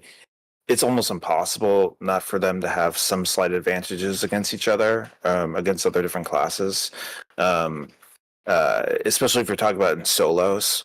When it comes to like say 3 versus 3 or like a group composition, it's actually a lot easier to balance, and you're going to get a lot more consistent kind of a better experience there in theory than solos. That said, I do feel like the game is like pretty decent balance in solos right now. It's very hard to balance a game like ours in solo. So I would. That's not to say that I feel like, or we feel that balance is like great in solos right now, or even in squads generally. For every class and every situation. Some of the things that we do want to address in the next content patch is like the range versus especially the sword rogue or rogue in general. I think that's a challenge, not so much of like the end game or like when players figure out how to play the class, when they unlock all the different traits and all the different gear choices and that sort of thing when they learn to play the class. Actually, I think at endgame at that point, it's actually pretty good. But I think in the very beginning of the game, when you're starting to learn it, just attacking as a sword rogue, attacking a hunter with swords, staggering her, it's just it's hard for the hunter to figure out how to deal with that in the beginning. So I think that's more of one of our bigger challenges is like for new players fighting each other in solo queue. You get the experience is it takes a while for the range classes to understand how to play against the melee, and then also they don't quite have all the tools, I would say, just yet to fight them, especially at that low end. So it's something that we will address over time, or we will begin to address in the May patch. For the warrior, he's supposed to be very scary up like when you're fighting him one-on-one, like in melee, right? So he's supposed to have high damage, have high survivability, and to counter the warrior is supposed to be you do kind of kite him, right? And the hunter's like pretty good at doing this with the warrior, I think. Priest perhaps too, but I think maybe too much. So there's something else that we're thinking about and how to make it so the warrior has more options to get back into like engagement with ranged, and everyone's experience will be different because everyone's skill level is different, everyone's way they play their class is different, and whether it's solo or duo, so it's all very contextual. But we know a lot. We have pretty good. We've been reading through your feedback, and we play the game a lot, and so we have a pretty good, I think, grasp on some of the challenges of different classes. And probably the next meet of devs, we could talk more in depth with the classes and share some of our changes and ideas that we're going to do. But gosh, I feel like I've just been rambling here. But the original question was like how. If there was supposed to be hard counters and how we're going to deal with that. No, it's not supposed to be hard counters, but it's supposed to be some slight advantages. And players can also gear themselves differently to counter the classes that they feel like have an edge on them, right? For example, if like you are a warrior and you just get hit with nature damage a lot, perhaps you could slot some nature resistance or slot your abilities to counter, make that matchup a little less painful. And so that's another way we're going to use the traits and the other different alternate abilities to kind of let you gear your character and customize them to help you with issues that you have with some of the other matchups or whatnot. So anyway, I think that's my long answer to that question. Appreciate it. Thank you. And then what was the other? There was another part that too, right? Or yeah, I mean, I'm sorry. I'm also tired. I didn't get to sleep yet. I stayed up for this. So, the question is that like, I wanted to know if basically in like fighting game terms, you have lights and heavies and whatnot. And I was originally asking if all the classes would get to get to have these tools in their arsenal to provide some counterplay to what's going on. Like if you have a warrior using like an unblockable or something like that, maybe there's a technical that would interrupt or have a way of dealing with that. Basically, I was asking if there's a way. If not a way, but in the future, will there be ways of counterplaying with all classes depending on what your opponent is doing? Yeah, it's a good question. So we have like this, the core combat has something we call the combat triangle, which is like, damage, block, and then there's a way to counter block, which is like a technical that the warrior has, etc. And some of the other classes have that. And so we're gonna like play with that more and emphasize that more as we flesh out the game and add more mechanics and stuff like that. I would say it's hard to say right now what we were going to do in the next patch, but we do want to make give more classes more technicals, and flesh their kits out more. And so a lot of the weapons, for a lot of them, just don't have sprint attacks, or they don't have jump attacks, or they don't have technicals, or they don't have, an evade attack, etc. So we're going to be adding those to all the weapons over time, and that will make the kits and gameplay feel a lot more dynamic and interesting. So yes, to answer your question, yeah, I think trying to make the game have this combat triangle like you're talking about here, is really important. Yeah, thank you. That's what I wanted to know. Appreciate it. Awesome. Thank you for All the right. question. I think that was it, because I know, Chris, you have a meeting, you just said, a meeting about Morthog, actually. Yeah. Yeah. So we're at the hour now. All right, awesome. Thank you everyone for your questions. We'll be back again soon. And at that point in time, perhaps we could talk more about some of the concrete changes that we're going to add in the next patch. And Huge. once again, appreciate everyone's support, and thanks for playing the game. It's been really helpful for us developing it, and we look forward to you guys checking out the new content soon. So Thanks a lot. And one last thing I just wanted to add, Song messaged me and he said the Legacy Creator Program application is due tomorrow. And Song's going to reach out to people who are accepted. So he's going to reach out during the first week of April, actually. So yeah, fill that in, and that's it. Have a beautiful rest of the week. awesome. All right, bye-bye. Thanks, everybody. See you later. Bye. GG's. G freaking G's. That's all pretty good info, I think.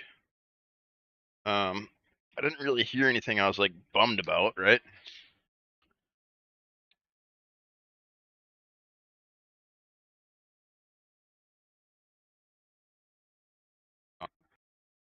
Dev update. Is that what you wanted to hear?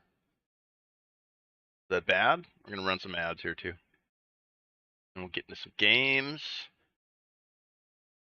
Alright, just gonna do a little short stream. I also am working on a painting to send to the office. I gotta frame it up.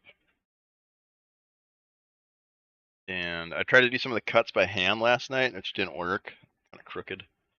So I gotta put them on the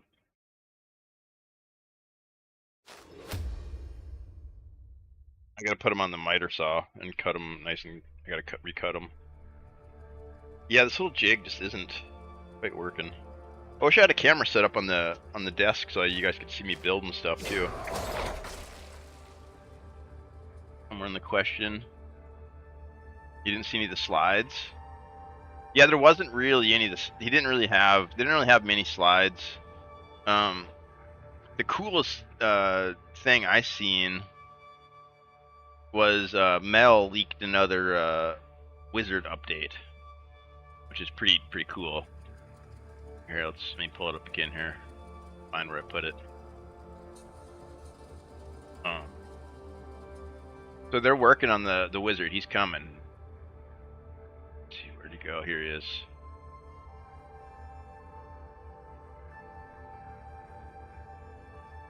And so what they said about the wizard, so like his evade is basically a blink.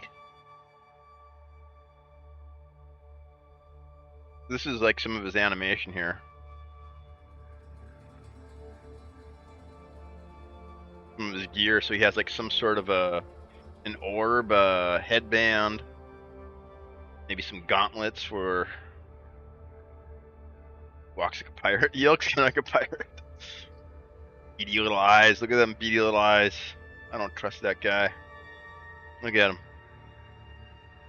But yeah, so they were talking about his evade. So his evade's going to be really cheap. So you're going to be able to like spam it.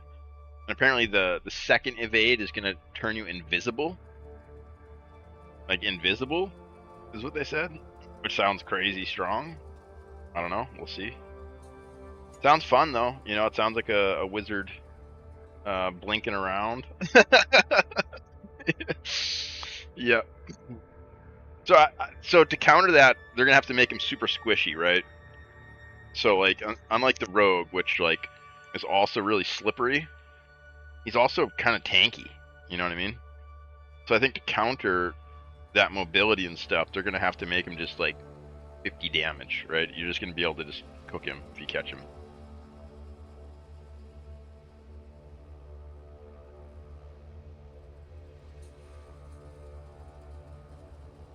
Yeah, the wizard stuff. You talked about the orb. Evade stealth. Yeah, it's gonna be crazy, dude. Yeah, you talked about the orb. You talked about some sort of like shatter technique or something. No polymorph, you said. Yeah, you get CC once, he's basically dead. I think so, goofball. I think that'd be fun as hell to play. Just a mega glass cannon, right? Yeah, if you get caught, you're done, you know? So you just gotta play it perfect, or you accept that you're gonna get cooked.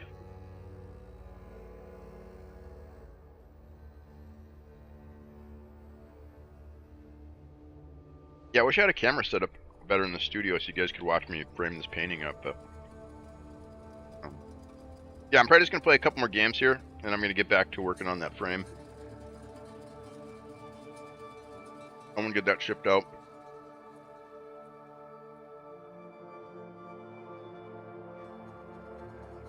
Long range are kind of like priest. You know, I don't think they're gonna reuse every asset, but I think the fire wizard that we have in game now is gonna be very similar. That's kind of how I feel about it. So kind of like priest, you know.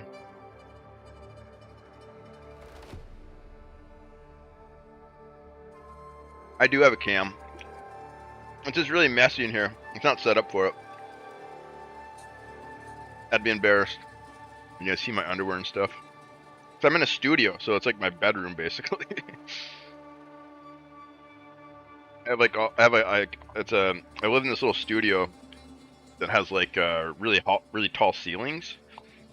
I have like 12-foot ceilings, and so I built a loft in one corner, and then I sleep up in the loft, and then all my oil painting stuff down below. I got my easel, all that stuff. The other side of the room is a big dude, tall ceilings. It makes the space work for me, like because I have the loft, I have my bed up there, I have all my painting stuff under there, and then the other side of the room is like the computer and my big work desk and stuff.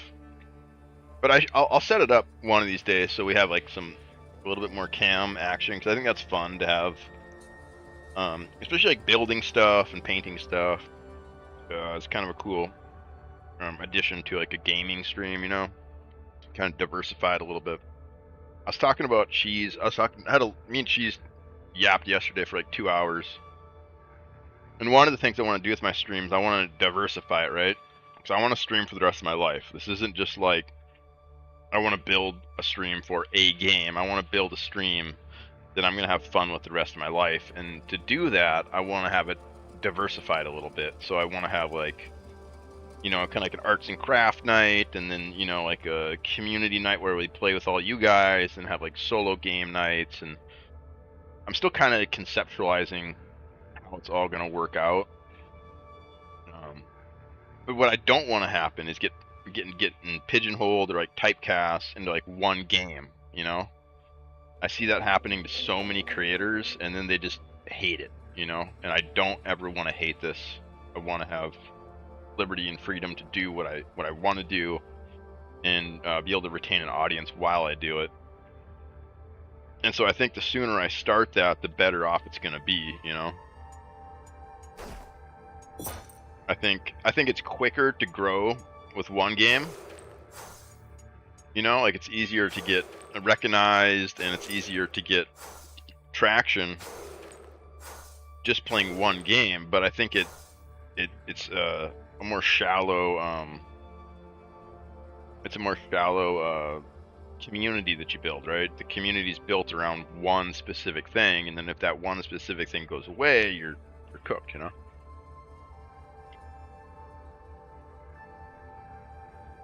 Just takeaway. No patches weeks.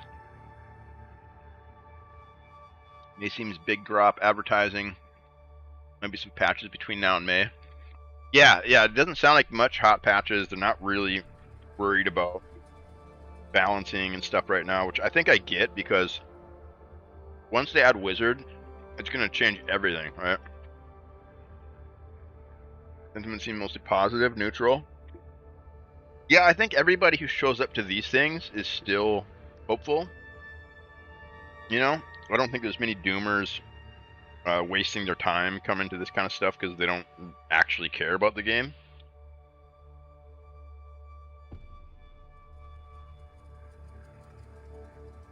Doing therapy Thursdays? Nice, dude. That's awesome. That's kind of shit I'm talking about, goofball. It's like diversifying your audience a little bit, right? Like we're all humans and we all have these varying needs.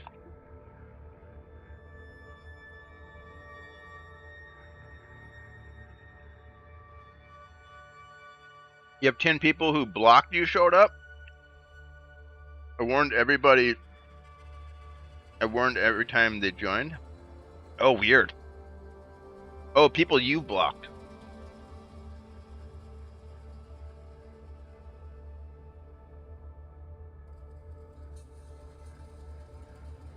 You warned every time they join? Okay, so if they join the chat, geez, then you see this message was deleted or this message is blocked. It was down like 170 when I joined. Last one had 300. Yeah. Yeah, the numbers are definitely bleeding. It asked me if I want to leave. Oh, that's lame. It should just block it out so you don't gotta look at it. I'm pretty good at filtering shit out. There's definitely people in there that I don't appreciate as much as others, but I'm pretty good at just ignoring shit I don't like.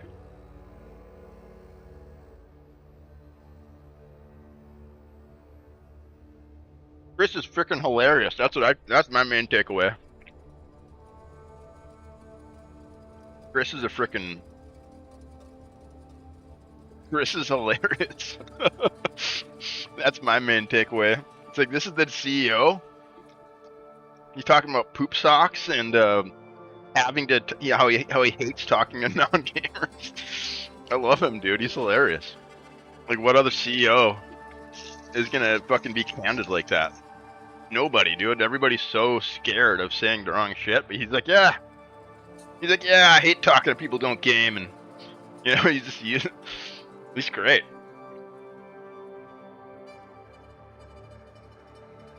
Like, that's definitely him. You know what I mean? He's not hiding from us. He's like, nah, this is who I am, like it or not. And I respect that a lot, man. Like, it's so hard to be genuine in this day and age. And that's the sense I get, is like, he's very genuine about his goals, what he wants to do with this game. And that's why I'm still on board, is because like, I just trust him. Like, I believe that they want to make this thing.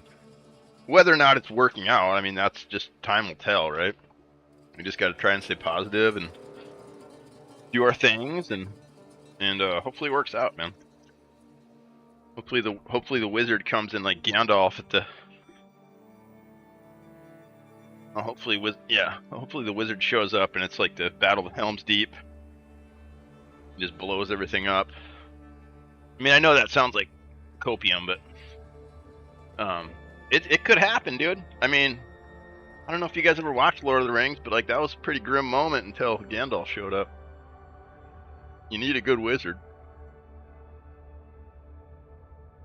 But I think that'll be a big telling point, right? Is if people do show up in May to check it out and then they stick around, then I think we're on pretty good track. If they don't, it's not good. But as long as they can keep the servers up, I think. And yeah, I mean, they just got to keep the servers up for me, really. Like, especially if we get a social hub with like 20 people in it, and we can all hang out and game and chat and duel. Dude, that's gonna be so cool. It's gonna be like streaming kind of, but like, we'll all get to have screen time. We'll all get to have voice, you know? And hopefully it's invite only or something like that, so we can like create little social hubs. If it's open, I guess that's fine too, but like, I'd kind of rather have like an invite system, you know? So we can kind of stack it up. Especially if you want to like duel somebody. it'll be nice to be like, hey, why don't you come to my hub and we'll do some duels or something.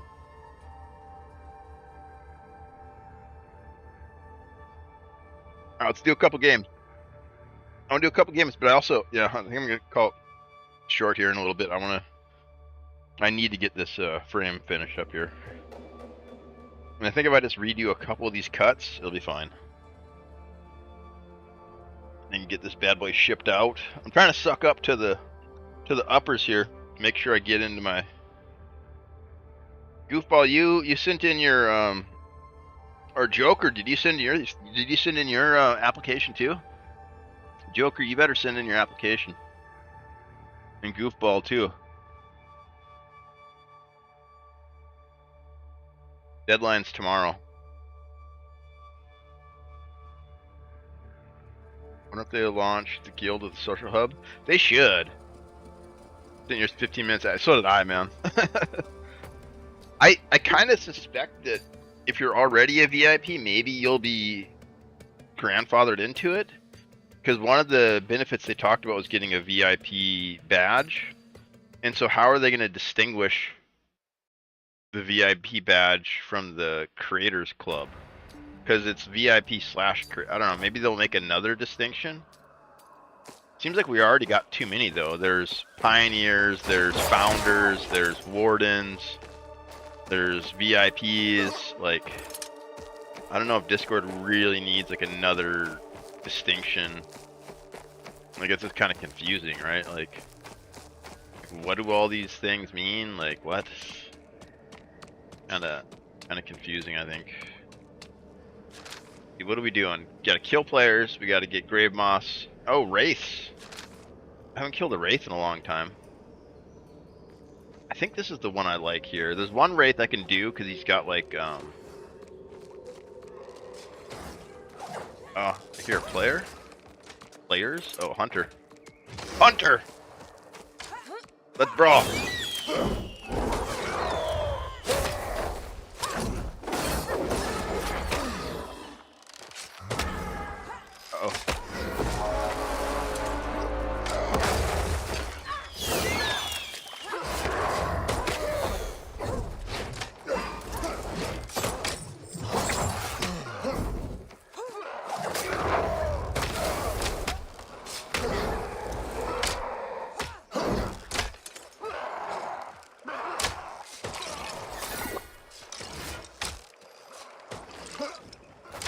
Leaving.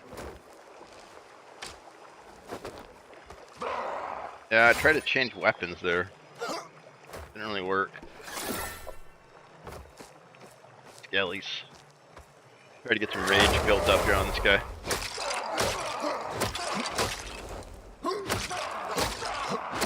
We're the VPs, basically creators. Yeah, that's what I'm saying. It's like, how are they gonna? They're gonna have to draw another line.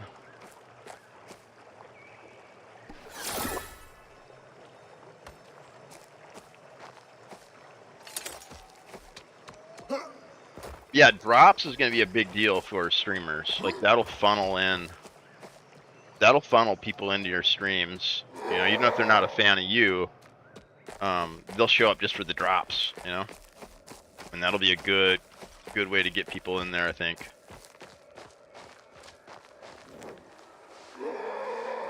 So I'm excited about that possibility. I'm also really curious what kind of drops we're going to get.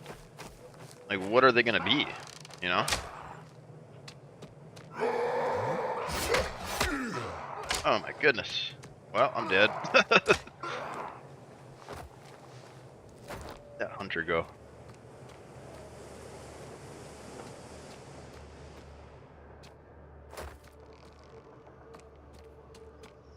They're way down here.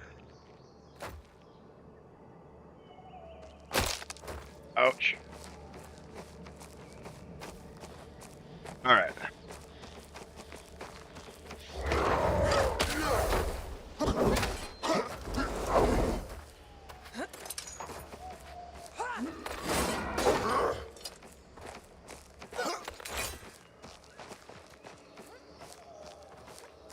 Need more rage.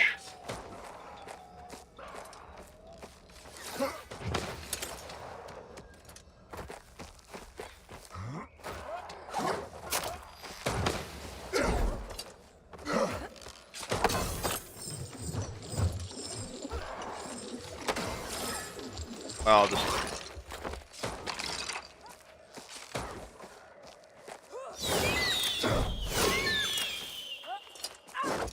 Oh, this thing.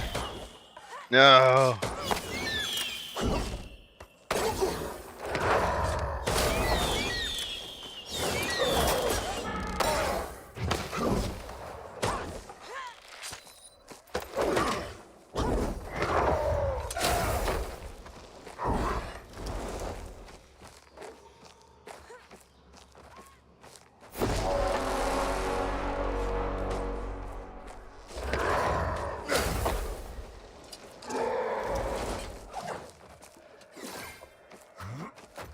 He doesn't need to run. I don't have any health. Like, I should not be pushing this guy.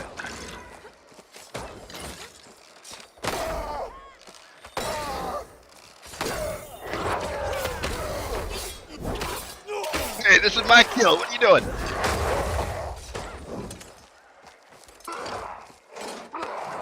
Go get your shit, get your kill. I'm sorry. Nah, you're good, dude. I'm just playing.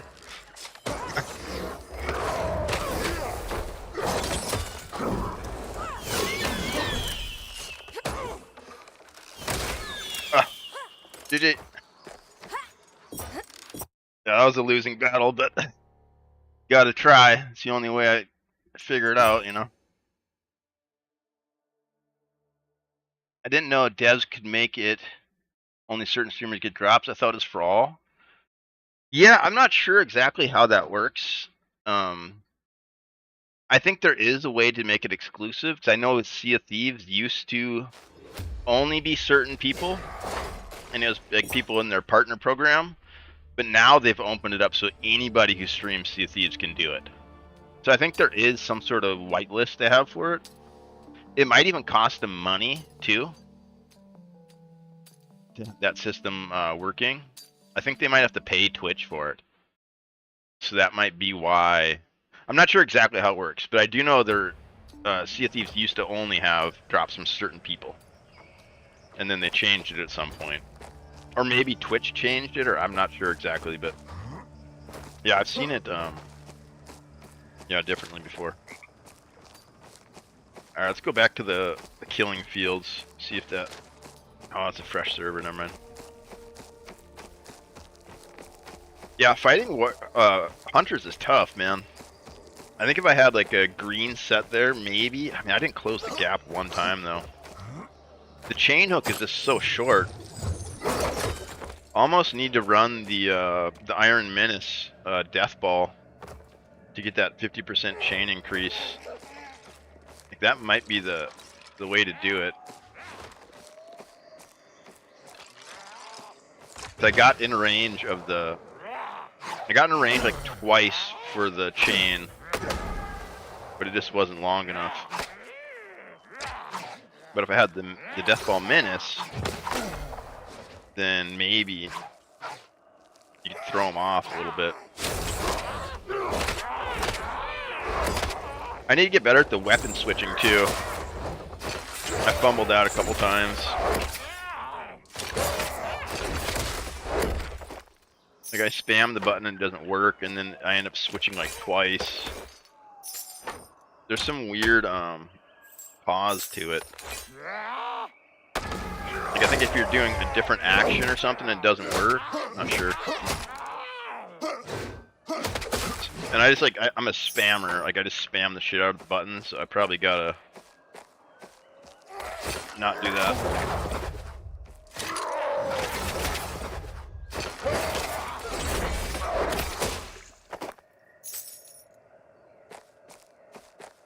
Let's kill these bruisers. These guys are pretty good practice.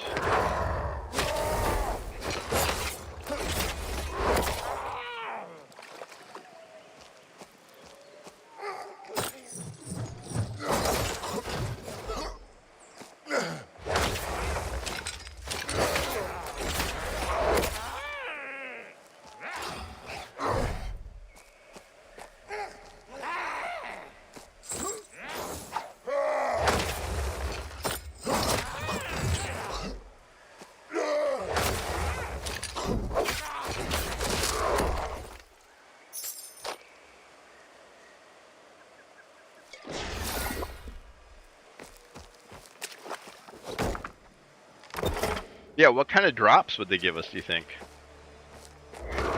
The only cosmetics I've seen so far is the Night Elf skin. So maybe they'll give us like different skins? I mean, that seems kind of OP for a drop. And Sea of Thieves, we usually just get like this. They have like one set of cosmetics, and they just like reskin that one set every couple months or whatever. And so there's like 50 variants of this one freaking set, and it's really boring.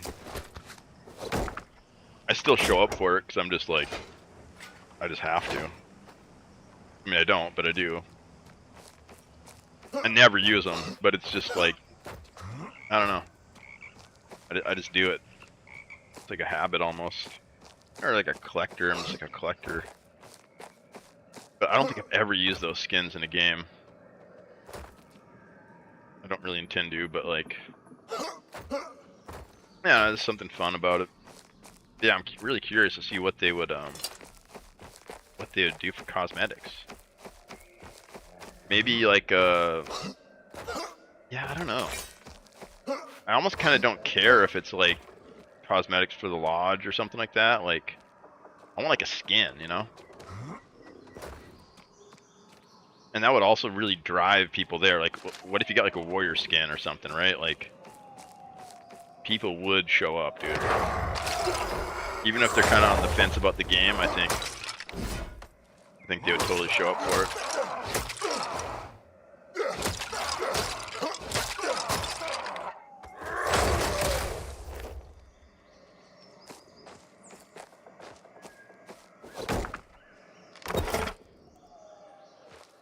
Look at that. We already got an upgrade. Huge. This is why we don't roll gear, chat. You get the gear as you go. And it feels good. Get a little dopamine rush every time I find a piece of junk. James, what's up, dude? Good to see you, man. Did they ever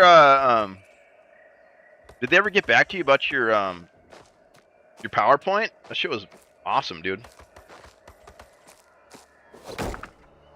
You're the same guy, right? To Doom. Hell yeah, man. You're the same. Yeah, that's the same guy, right? Oh, it's not? You're not the PowerPoint guy? I think they should add a free to start model where you can play all classes to 10. That's not a bad idea. My only counter argument to that is cheaters. Right? I think pay to play weeds out not all of the cheaters, but it weeds out a lot of them.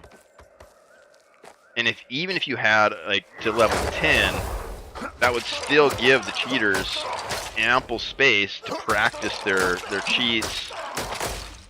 Oh, that is you. All right, huge. They never got back to you? Ah, that sucks. I thought they were gonna really like that, dude. I think did they never said anything about it? Dang, dude. I figured they would have at least gave you like a pat on the back or something. That was pretty involved. Pay to play often times requires a marketing budget. True. Right, yeah, we're kind of seeing that play out right now, right?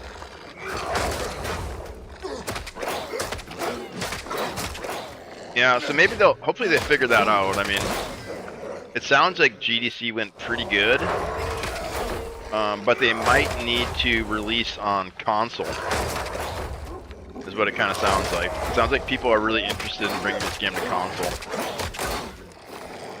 which I think console has way more players, right, compared to PC.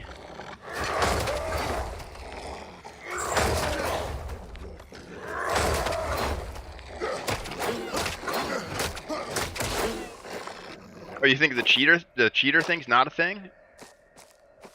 I think it is. I think it's a good counter argument to it. I mean, I know if I was building bots for this game and I had to pay every $25 every time my account got banned, I probably wouldn't be as excited about it. But if I could just whip up accounts and, you know, try my bot, see if it gets banned, I mean, you could iterate on that thing for free forever, right? But if you're paying 25 bucks each time, it's gonna slow you down a lot, you know? Oh, there's a grave moss.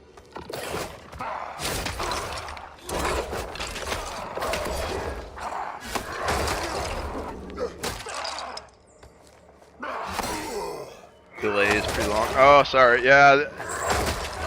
Some of the chats are quicker than others. I'm not sure why. No, I meant they didn't say anything about the PowerPoint. That's so weird. I figured they would have at least been like, dude, that's impressive you care. You know, thanks for caring. Maybe they felt intimidated. They were like, oh shit. Yeah, I'm on Twitch, Kick, and YouTube. I'm on all of them. Just trying to throw shit at the walls and make it stick, right? See which ones work best. And then some people have like subs to YouTube Prime or whatever it is, so then like it's better for them to watch on YouTube. Other people have Twitch Turbo, you know, so I like to try to, and I'm just kind of experimenting, right, to see where my content fits best, you know.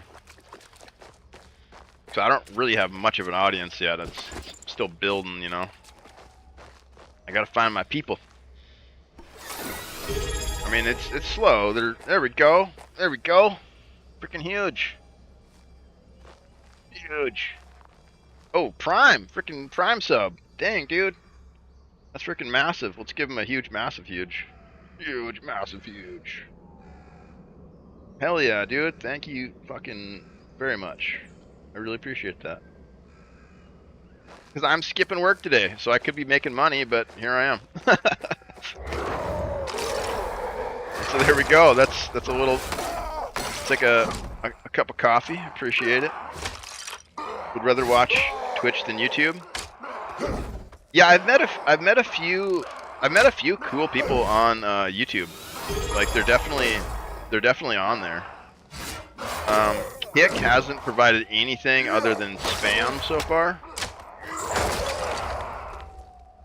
But I haven't given up on it yet completely. But yeah, YouTube and Twitch are the best for community. I mean, Twitch is like really where the community's at. For me anyway, so far it's. Oh shit, I'm gonna die. Oh, I'm dead. I'm dead.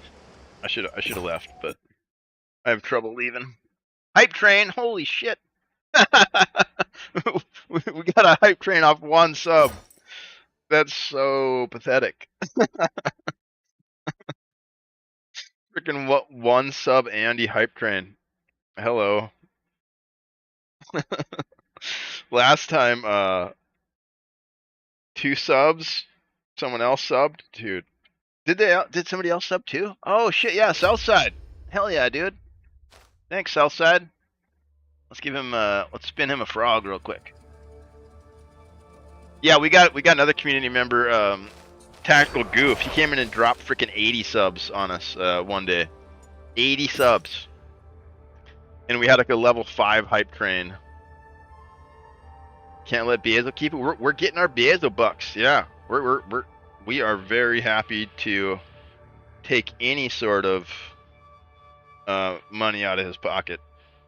That's like a cup of coffee, you guys. You guys just got me like a freaking huge cup of coffee. I appreciate it very much. So, get rid of these. Yeah, he went wild, dude. He gifted out like $4,000 worth of subs. I think he just went through his list of other streamers in his Discord and just felt really generous and just like bombed us all. It was pretty intense, man. He's a good guy though, he really is. Let me see if I can shout him out. ISO Tactical Goof. Spell it right? I don't know. I think I messed it up. Yeah, he's really awesome. He plays a variety of games too. Mostly PvP games. I've seen him play some cozy games, but he's kind of like more of a PvPer. Yeah, good guy. Super generous, right? Like, what the crap, man? I was like, stop, dude. I was like, stop. He kept dropping these 20 bombs. He's like, dude, I was like, that's real money, man. Like, I'll be able to buy groceries for a month, you know? Like, it's freaking awesome. But yeah, it was funny. It triggered like a level 5 hype train. I was like, well, you can tell I don't get subs very often. Appreciate it. This guy. Oh shit, dude.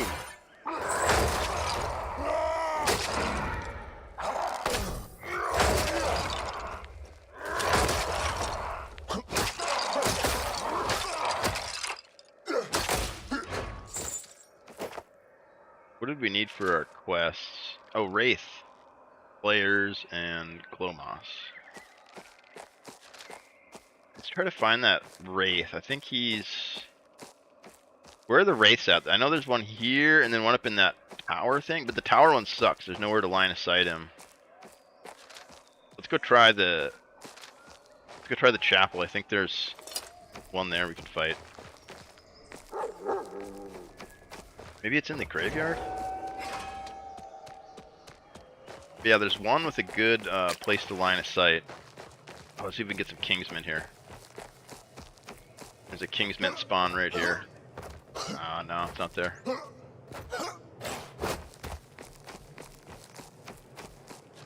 Yeah, let's go down here to the chapel and see if we can't get a Wraith. He's pretty easy for me if I can line of sight him. Kind of slow. Oh, there's more Kingsmen here. Let's see. Kingsmen.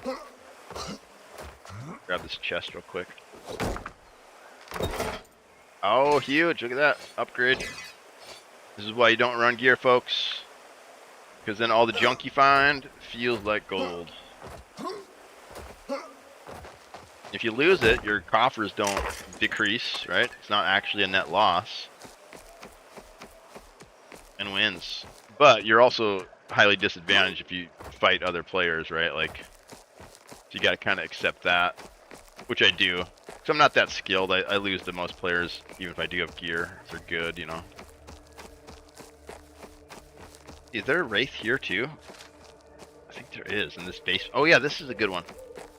I think. Let's go check it out.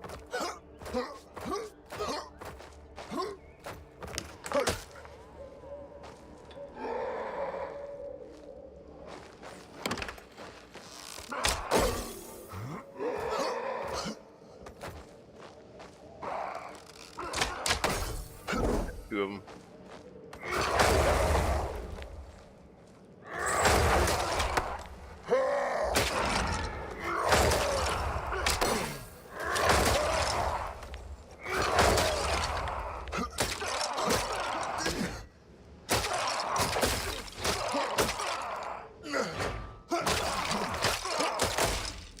Oh yeah, if you guys are... Look at that, another one. Crazy.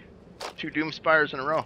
If you guys are feeling generous with helping me too, I'm also trying to get my YouTube up and going this year. I'm having a really hard time. Look at this, we're going to do something funny. We're going to do double Doom Spires.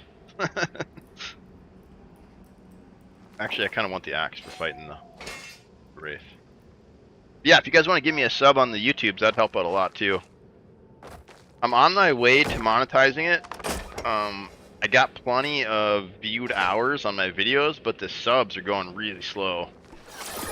I'm at like 55 out of 500. If you guys could throw a sub on there, that'd be huge.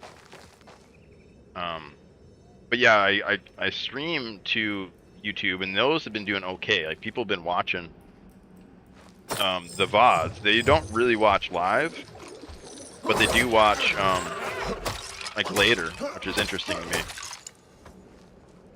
But it's been racking up our viewed hours pretty good.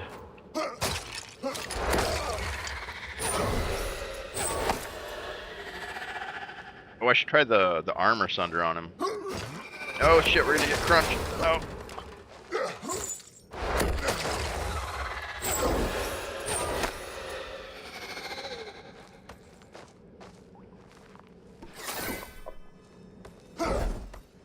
The attacks are a little different.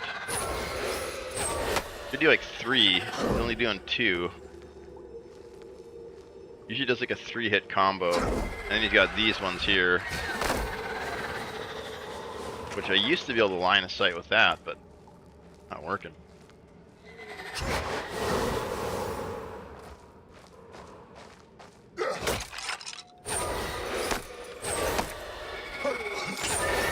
Oh, there he goes with the 3. Wait, is that not sundering his armor? Why isn't it sundering him?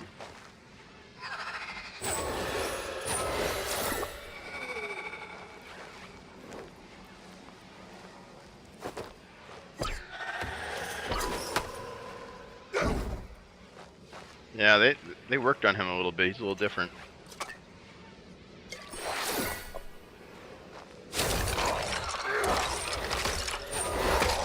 Is it only Earth Shatter that does the sunder on the charge up? How does all these maces? Oh, there it goes. Maybe I wasn't getting a full charge up on it.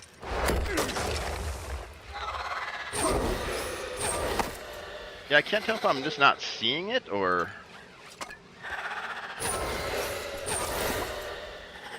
it's not working. There it goes. But it doesn't persist. You should see the little arrows, right?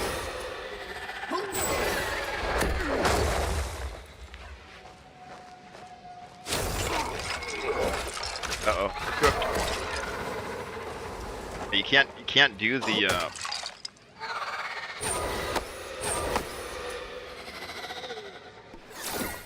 this isn't going very well. We're not giving up though. We're gonna either die or kill him.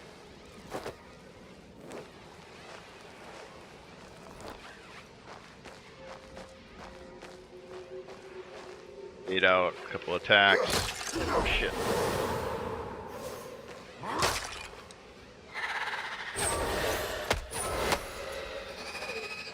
Yeah, they worked on him a little bit. You can't really use the pillar as well anymore.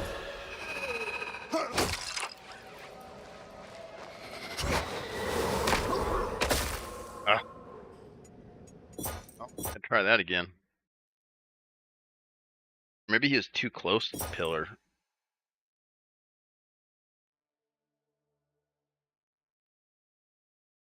Oh no, we lost the Doom Spire. It doesn't matter because I didn't actually make it or buy it. Found it. Coffers are still fine, boys. We got a grave juice. Gotta kill this race though. That's bothering me now. I can't kill him.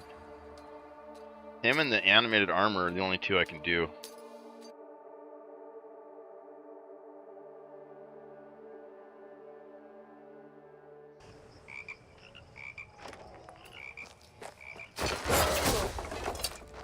I've never tried Morty solo. Seems like a nightmare. People are saying it takes like 25 minutes. Just like, what? Oh, that sounds like a nightmare.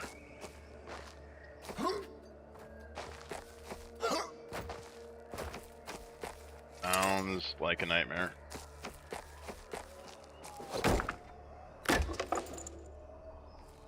Let's go check our special spot here. We got a little loot spot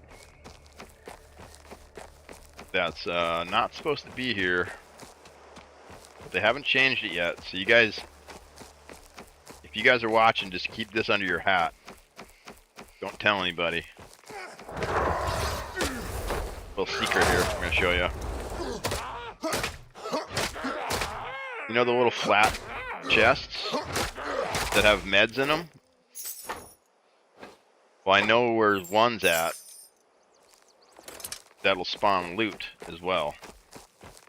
And sometimes you'll get like 2 or 3 pieces of green gear out of it. But not always. Sometimes it's just meds. Other times though, it's full of like armor and weapons. It's just not working as intended. I'm thinking someday they'll change it, but they haven't yet. This little guy here. Sometimes this thing is just full of, yeah. Yeah, look, see? It should just be... It should just be, meds, but for some reason there's gear that shows up in there once in a while, too. And it can go up to green quality. I don't think I've seen blues in there before, but...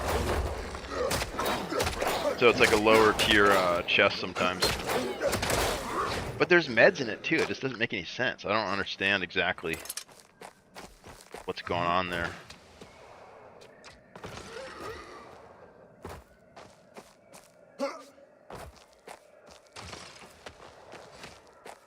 But it's a nice little stop if you're just like out slaying goblins. Swing in there real quick.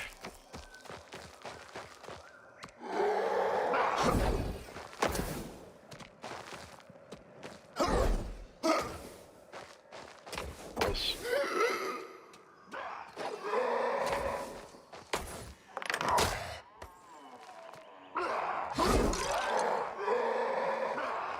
This tower got absolutely insane. This used to be such an easy little run.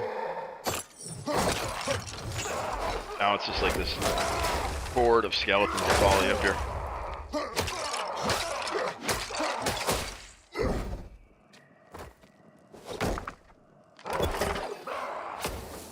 Shit. Jesus. Oh my god, this is bad here. We're gonna get cooked. Oh shit! Oh my god. Dude, this is not good. This place got more fun for me. I'm gonna stay in there. Used to be an easy little loot spot, but they've juiced it up pretty good.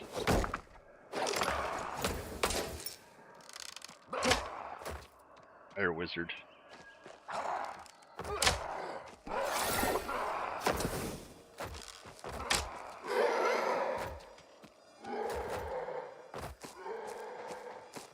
Treasure here. Treasure? Treasure? I don't know, a little bit of treasure.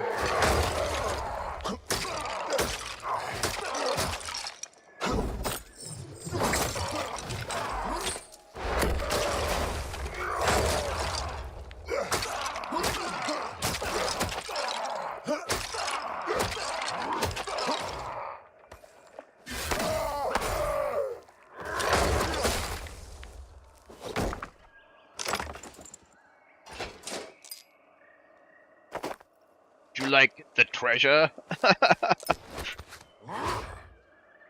Citizen! Welcome, citizen. Behind the crate is a tool spawn. Wait, which one? Here? Back here?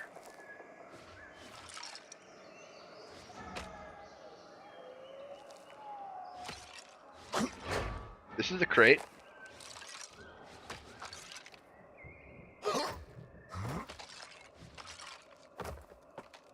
Oh, okay. Back here. Yeah, I need to pay more attention to those spots. Oh yeah, I'm supposed to be, dude. So this is what we're talking about, the Blobbar's action plan, right? Earlier we're talking about getting anvils, and I completely blanked on it, and I haven't thought about it since you just brought it up again. You're standing on the spot exactly. Okay. Yeah, I'll keep that in mind. Yeah, I totally forgot about hunting anvils until you just said it again. Good. Oh, down here too, right? This is another good spot for them, right? These shelves and stuff.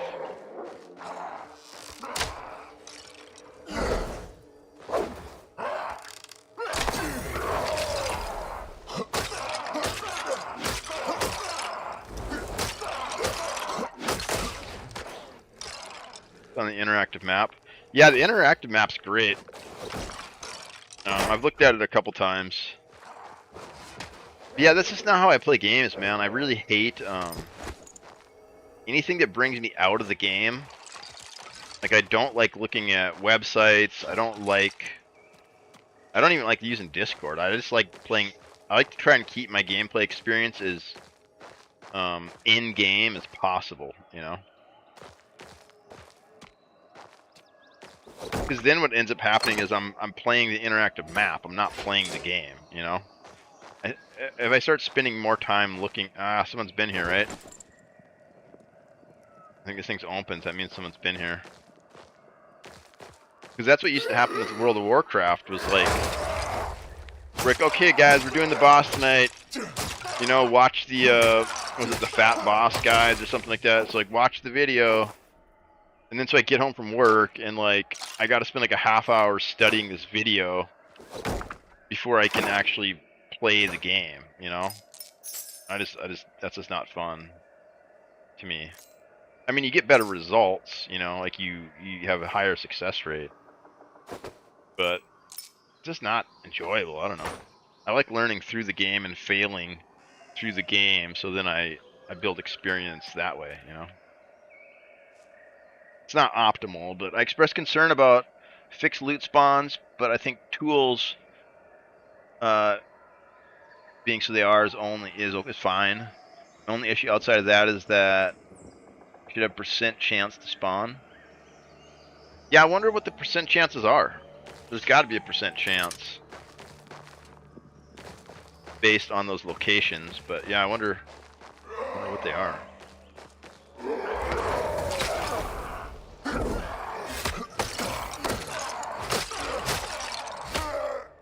I was blocking. Get cooked, nerds. Oh wait, they don't take fire damage, do they?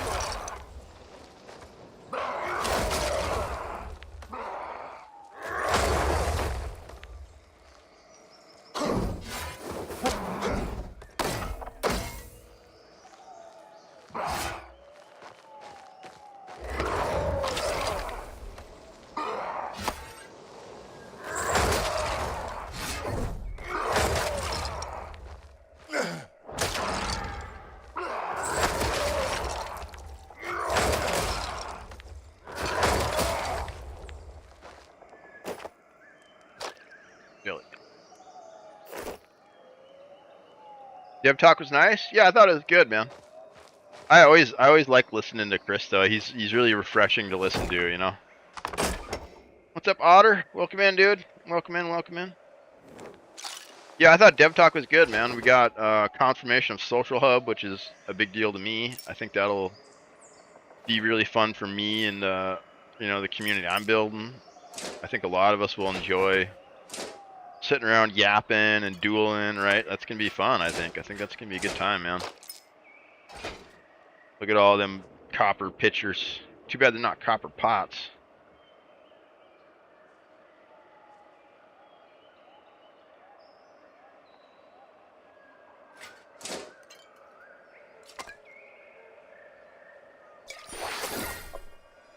But these we can disenchant for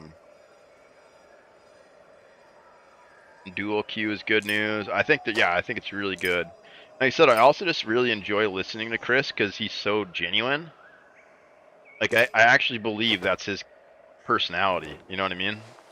Like he's not really throwing punches and trying to like say the right things. He's just like saying what he feels, which is just really refreshing to me.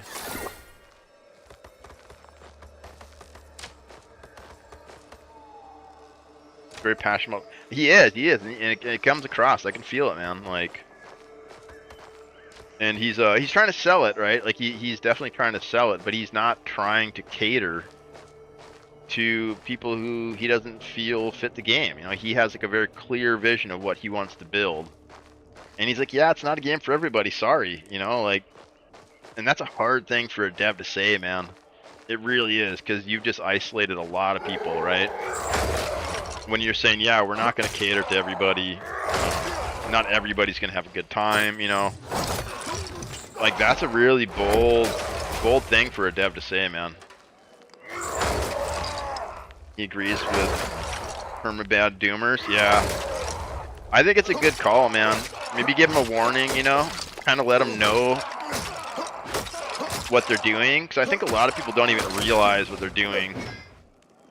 You know, I think a lot of them are kids, and this is probably the only outlet they have for expression. Like, they probably can't... Boomers? Don't ban the boomers! Don't ban the boomers. Ban the doomers.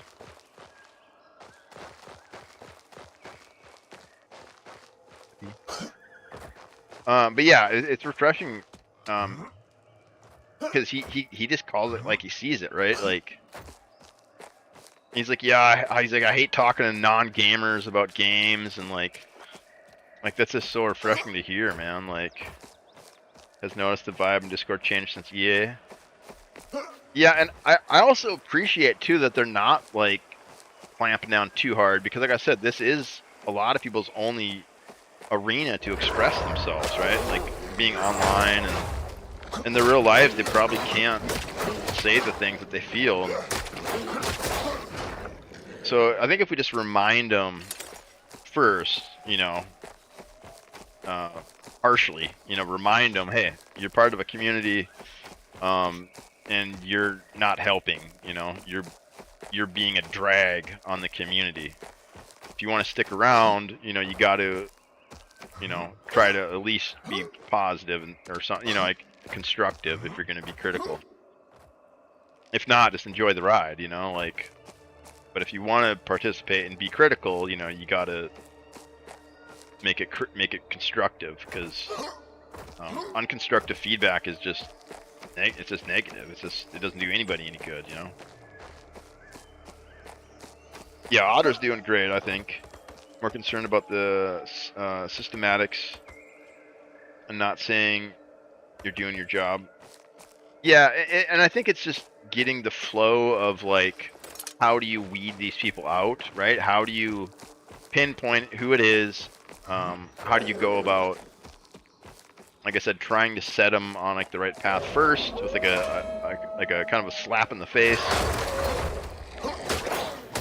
and then you ban them, you know? Guy, bro. Yeah, I've made some pretty good friends, man, through the Discord and through this game, and you guys pretty regularly show up to say hi, man. Yeah, Cheese, he made you an emote. What else do you need? He made you your own freaking he didn't even make an emote for me. Or anybody. I think that's the only emote he made for anybody. He must really like you, dude.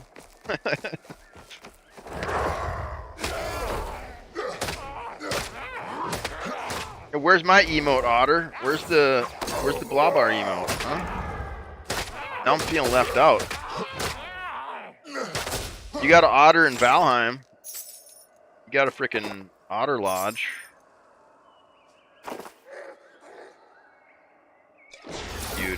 Huge. See, now he knows. Now he knows. I'm watching you, Otter. I'm watching you. See what you're up to. You love Cheese more than you love me. It's okay. Cheese is pretty cool. He is a pretty cool guy. I gotta admit, he's pretty cool. Oh, missed that. That was bad.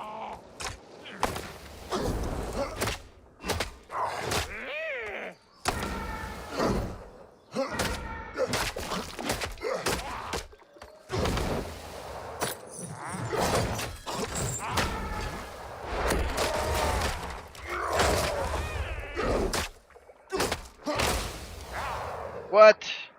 That was bullshit. Gotta fight those guys so slow. I hate it. Going full villain arc? Not yet, Cheese. Don't burn it down yet. Don't burn it down yet, Cheese. We're still limping along here. I saw you in game yesterday. Lucky. Oh. Oof. Yeah, you don't want to fight with a wily otter. He was spectating. I don't know. Cheese is pretty tough, man. I think I've only ever beat Cheese one time. And that was when I met you. You came in and said hi. And then watched the VOD, and then you're like, okay, I'm never losing this guy again, and you haven't.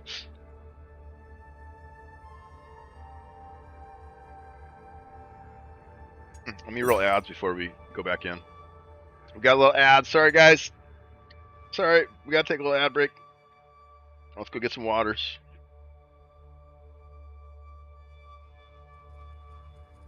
get some hydrated going.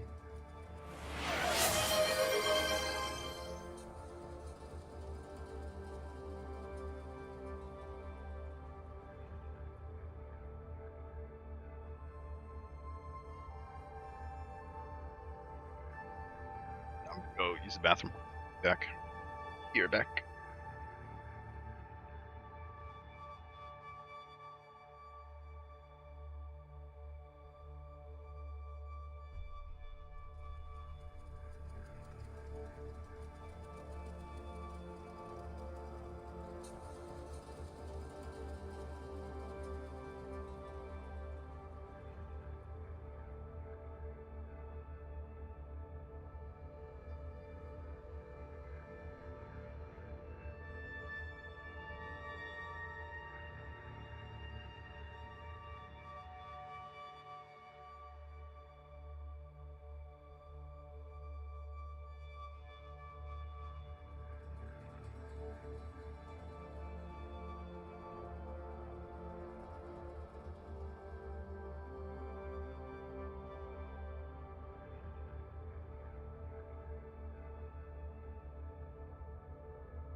Did the ad apocalypse subside? I think we're back online here.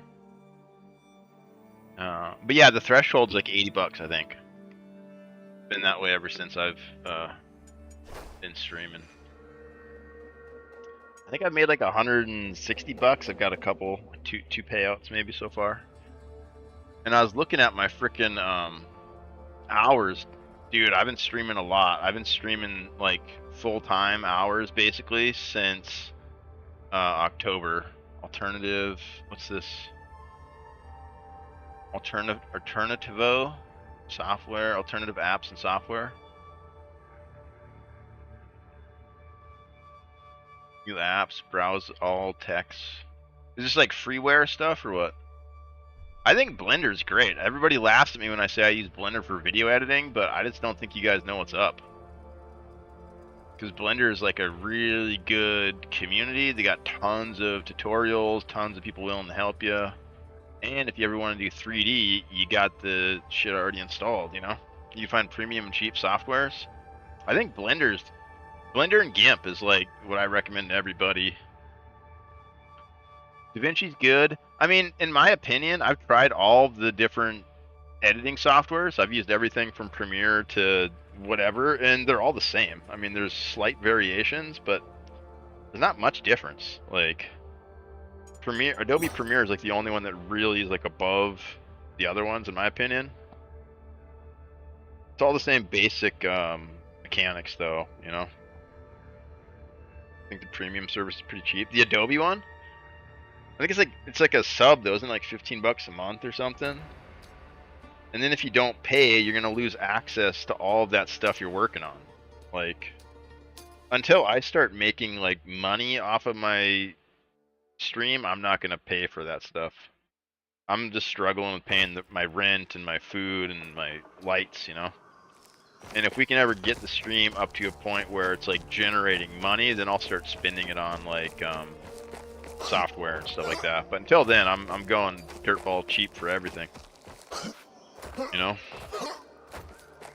that's just my take on it. Money's just really tight. I'm not spending it basically on anything other than like life sustaining options.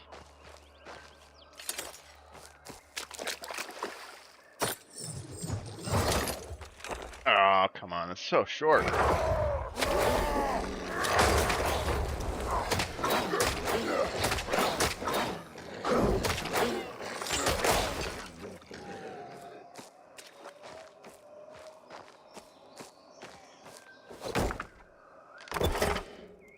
Yeah, I think Blender and GIMP are...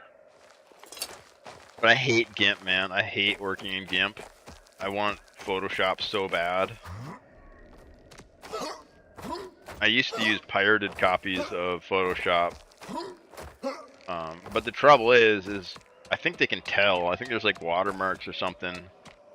And now that I'm like doing stuff that's like actually published and monetized, like I don't want to use pirated software anymore, you know? So that's when I switched to all these freeware things. It's just not worth catching a fine or something, you know? It's not worth it. I don't know if they could track it or not, but yeah, just even the threat of it just is not worth it.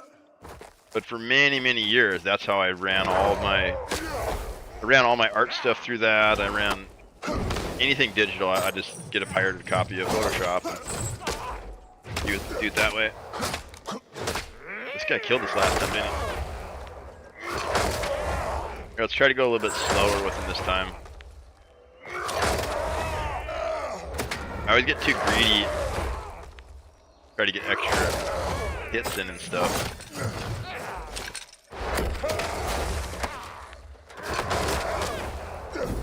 I get blown up. Blown up!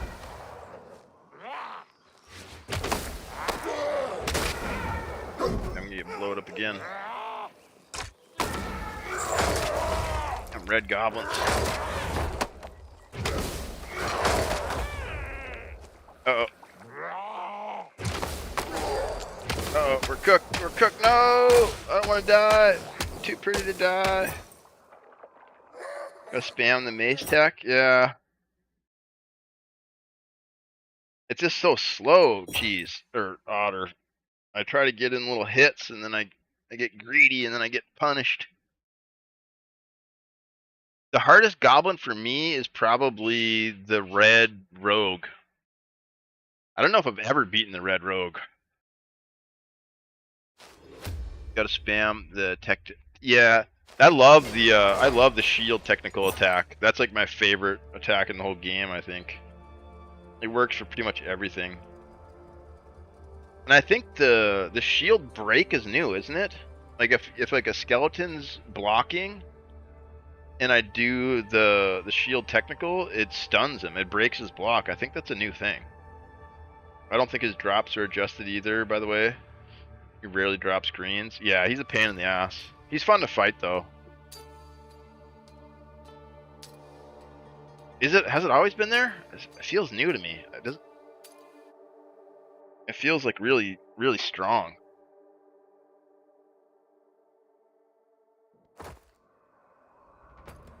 When I first discovered that attack, like way back in the day, it was a little bit better damage, took a little less stamina, and you could just do it endlessly. I just learned how good the mace attack is in this last patch. Yeah, I discovered it quite a while ago, and then I stopped playing mace. I started playing axe, and then deathball came out. But yeah, this is my favorite weapon combo. I just like sword and board. Like, also puts people in a semi. Yeah, it's a weird.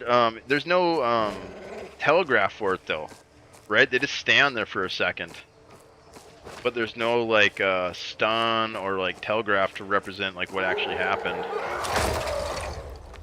Yeah, it's the only attack that's actually that's like you're defended the whole time you do it. It's super good. It's like a heavy stagger. I just like sword and board combat, like fighter sword and boards, like always kind of my go-to.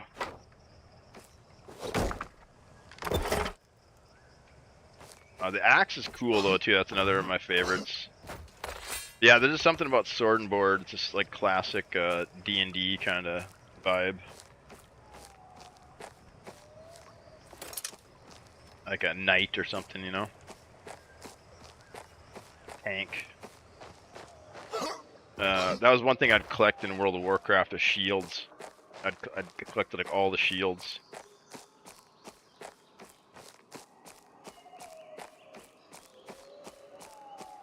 For having a couple that are pretty rare. And then a lot of the ones I had were like bind on pickup, so you'd have to like buy them from the auction house or get super lucky and find them. And then a couple of those got really expensive later in the auction house. I remember like being really grateful that I found them because the price just got like crazy once they started doing their WoW tokens and like people could just buy gold. All the bind on equips just went insane prices. I mean, you could still grind for it, but man, it sucked. Totally ruined the shield chase. Someone's been here, cleaned it out. They got my anvil. I know it. Oh, cool. Upgrade. Huge upgrade. Massive. Ograms, too. Bread? Nice. I like bread. Alright, let's fight this guy. For real this time, though.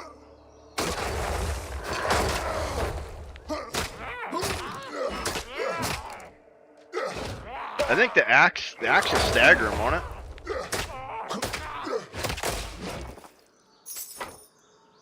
The axe will stagger him. Let's try the axe.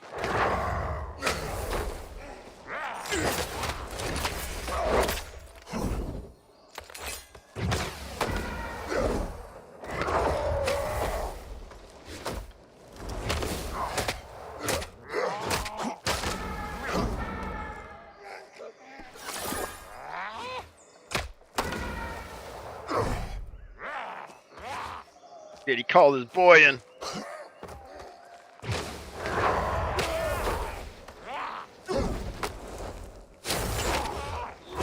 Oh, I timed that wrong. Oh, it's too early. Damn, I'm gonna keep fighting this bastard till I beat him. It sucks. If I had some gear, it would help. I could eat those bombs a little bit better.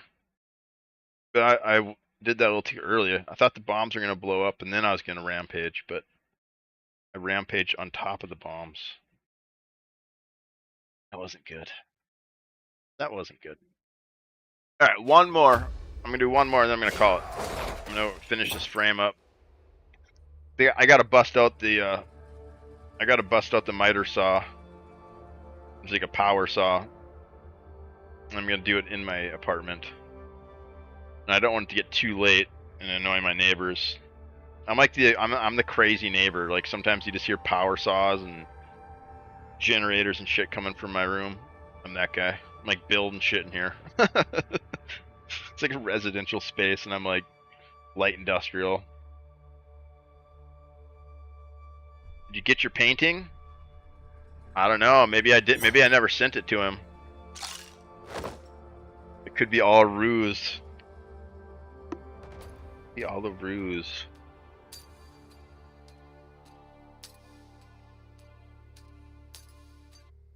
Yeah, this frame. I got to get this frame knocked out. And then I gotta put a finish on it too. So I gotta build it, and then I gotta like varnish it. And the varnish, I'm gonna build that up really, really heavy, so it's like a really nice, shiny finish on it. I'll put a photo of it in the art channel once it's done. But yeah, I gotta get it built tonight. Let the glue all dry, and then tomorrow I can start. I think I'm gonna use linseed on it, because that's what I think one of the main binders for oil paint is linseed. So I got a bunch of it, and you can finish wood with it. There's different types of varnishes that are maybe better, but I just kind of like keeping it all in the same family, basically. And I have a bunch of it, so I'm gonna do a bunch of coats on that. So that'll probably take like a week to get all that layered up and dried. Man, there's a lot of skeletons here. I didn't realize there's this. Realize there's this many skeletons.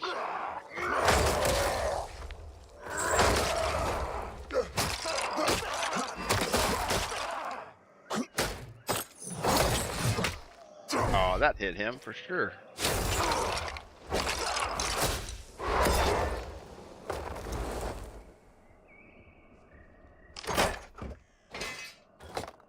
We got a grabber. Should use that grabber more often. It's really strong. Did you guys see that combo? You guys see the combo that Swan posted with the Iron Fist? Pretty good combo. See, let me try to remember it. What was it? It was he had the axe. He did a chain. He did a chain, and then he did the grab, right? He did chain, grab, axe charge, and then scythe. Here, let's try it. Chain, grab. It was next. Oh, scythe. Shit, missed that. Or no, it was chain, grab. Oh, now we don't have any more grabbers.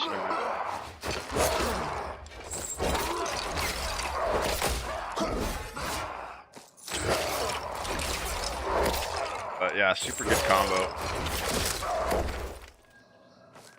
But it wasn't like a full combo. He actually hit him twice, I guess, before he started the clip, so he had a bunch of wound damage on him.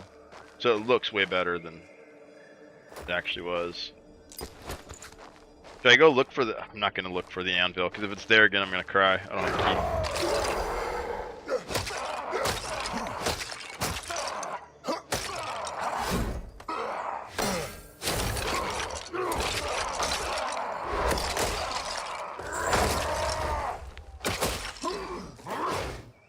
Yeah, I seen my first anvil in there yesterday. I didn't have a key.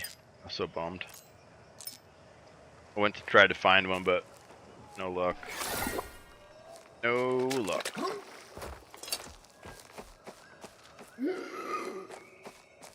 Are we going back to the bomber? Let's go back to the goblin bomber. Let's try him one more time. Let's slow down, and we'll try to actually kill him this time.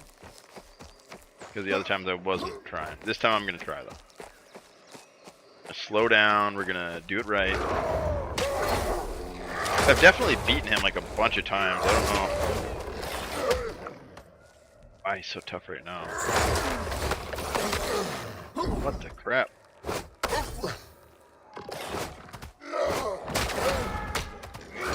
Damn, this wolf is kicking my ass.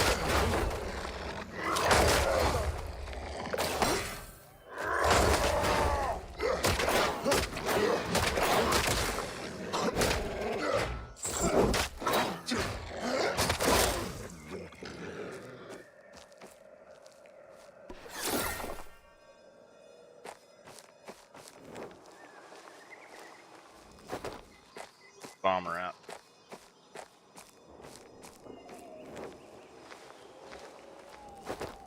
Folks on IRL. Hope stream's going well. Yeah, thanks for chatting, dude. Appreciate you. Definitely appreciate you coming in, yapping with me a little bit. We're gonna call here pretty soon too. I want to get working on that frame. Get that out this week. Like I said, it's gonna take a while for that linseed to dry on that frame. It's gonna be nice though. It's like this mahogany. It's like a nice mahogany wood frame.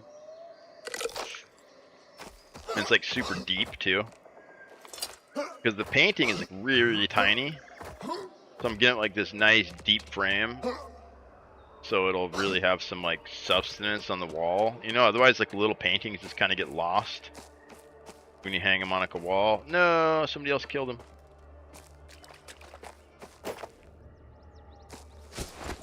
So you got to give it like a really nice, either like big, like flat, or deep. This one's just gonna be deep, so it sticks out from the wall like almost like 3 inches or like 2.5 inches.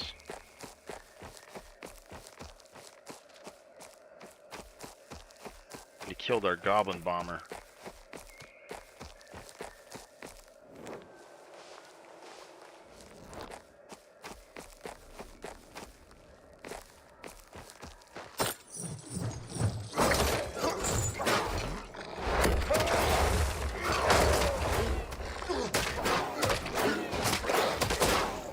Got the painting.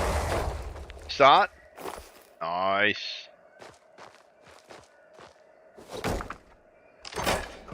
Yeah, he told me when he got it too the first day. The blue is really good. The blue is really good and tested. Oh, the blue on the robe or whatever.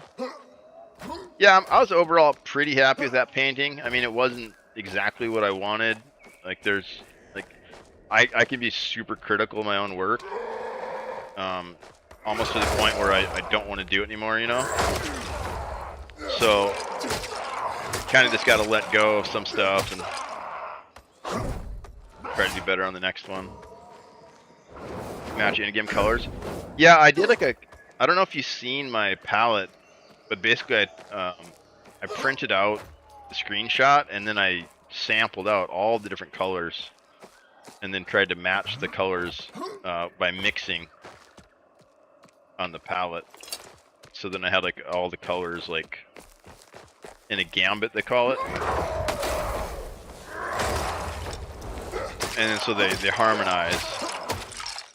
Because if you try to just use color straight out of the tubes, you're gonna get wildly like spaced out gambit, and it just doesn't harmonize. My biggest problem with that painting is the surface quality wasn't what I wanted it to be. Like, and so I tried to level it out with this glaze, and then the glaze kind of like had some like weird bubbles in it in some spots, and like at that point though, there's no really going back.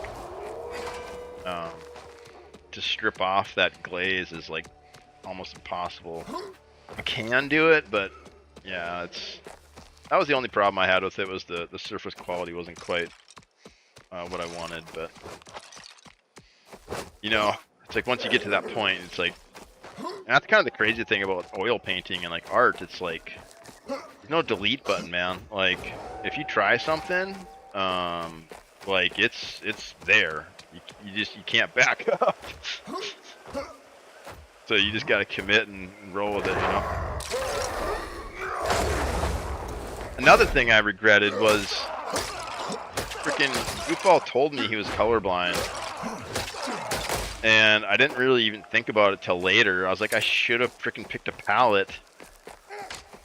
I should have picked a freaking pallet for him specifically. I totally could have done it too. I just blanked on it. And I didn't think about it till later. But that would have been really fun. So I've never painted with that intent before. I'll send you a stick figure drawing back. Dude, I'll hang it on my freaking wall. Don't even tempt me, dude. I got a wall of art. I'll put it up there. Yeah, I'm super into art, man. Like, the most expensive thing I own is a painting. That puts it into perspective how much I appreciate art.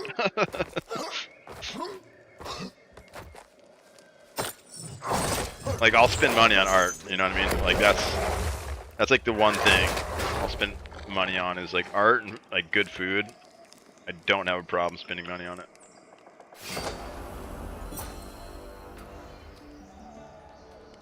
As much as I love combat sports, I also don't like brain damage. I've been so career life focused, but I definitely need a creative outlet. Paint, cheese. Dude, you should totally paint, man. Painting is a great fucking pastime. I can hook you up with some really good tutorials too that'll like get you going on the right path.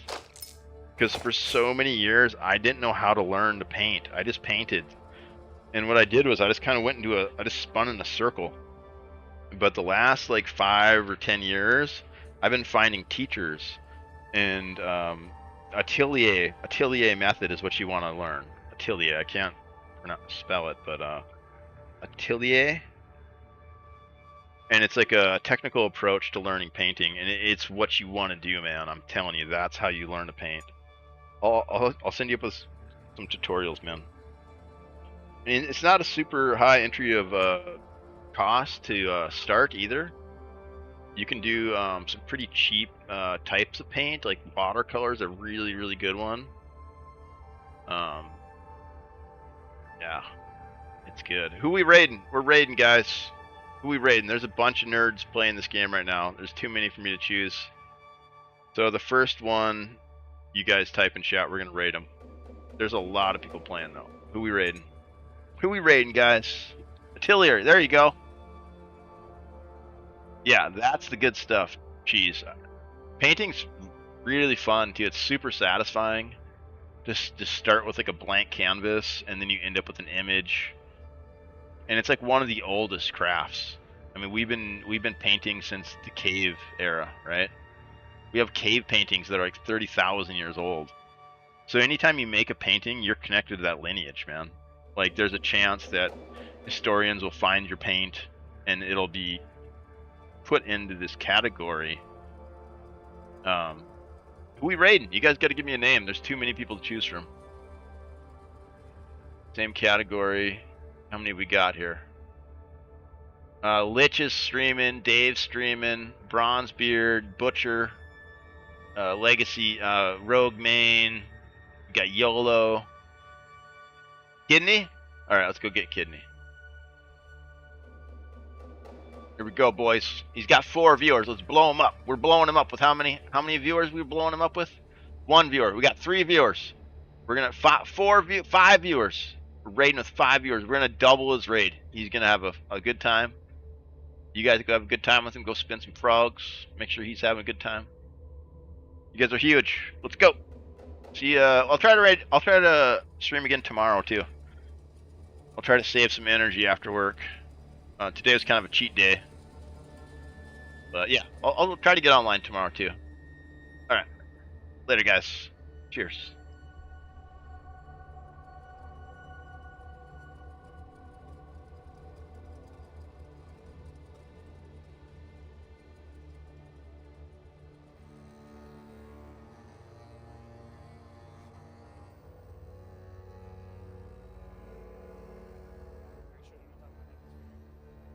No, I know it is heaven, sure.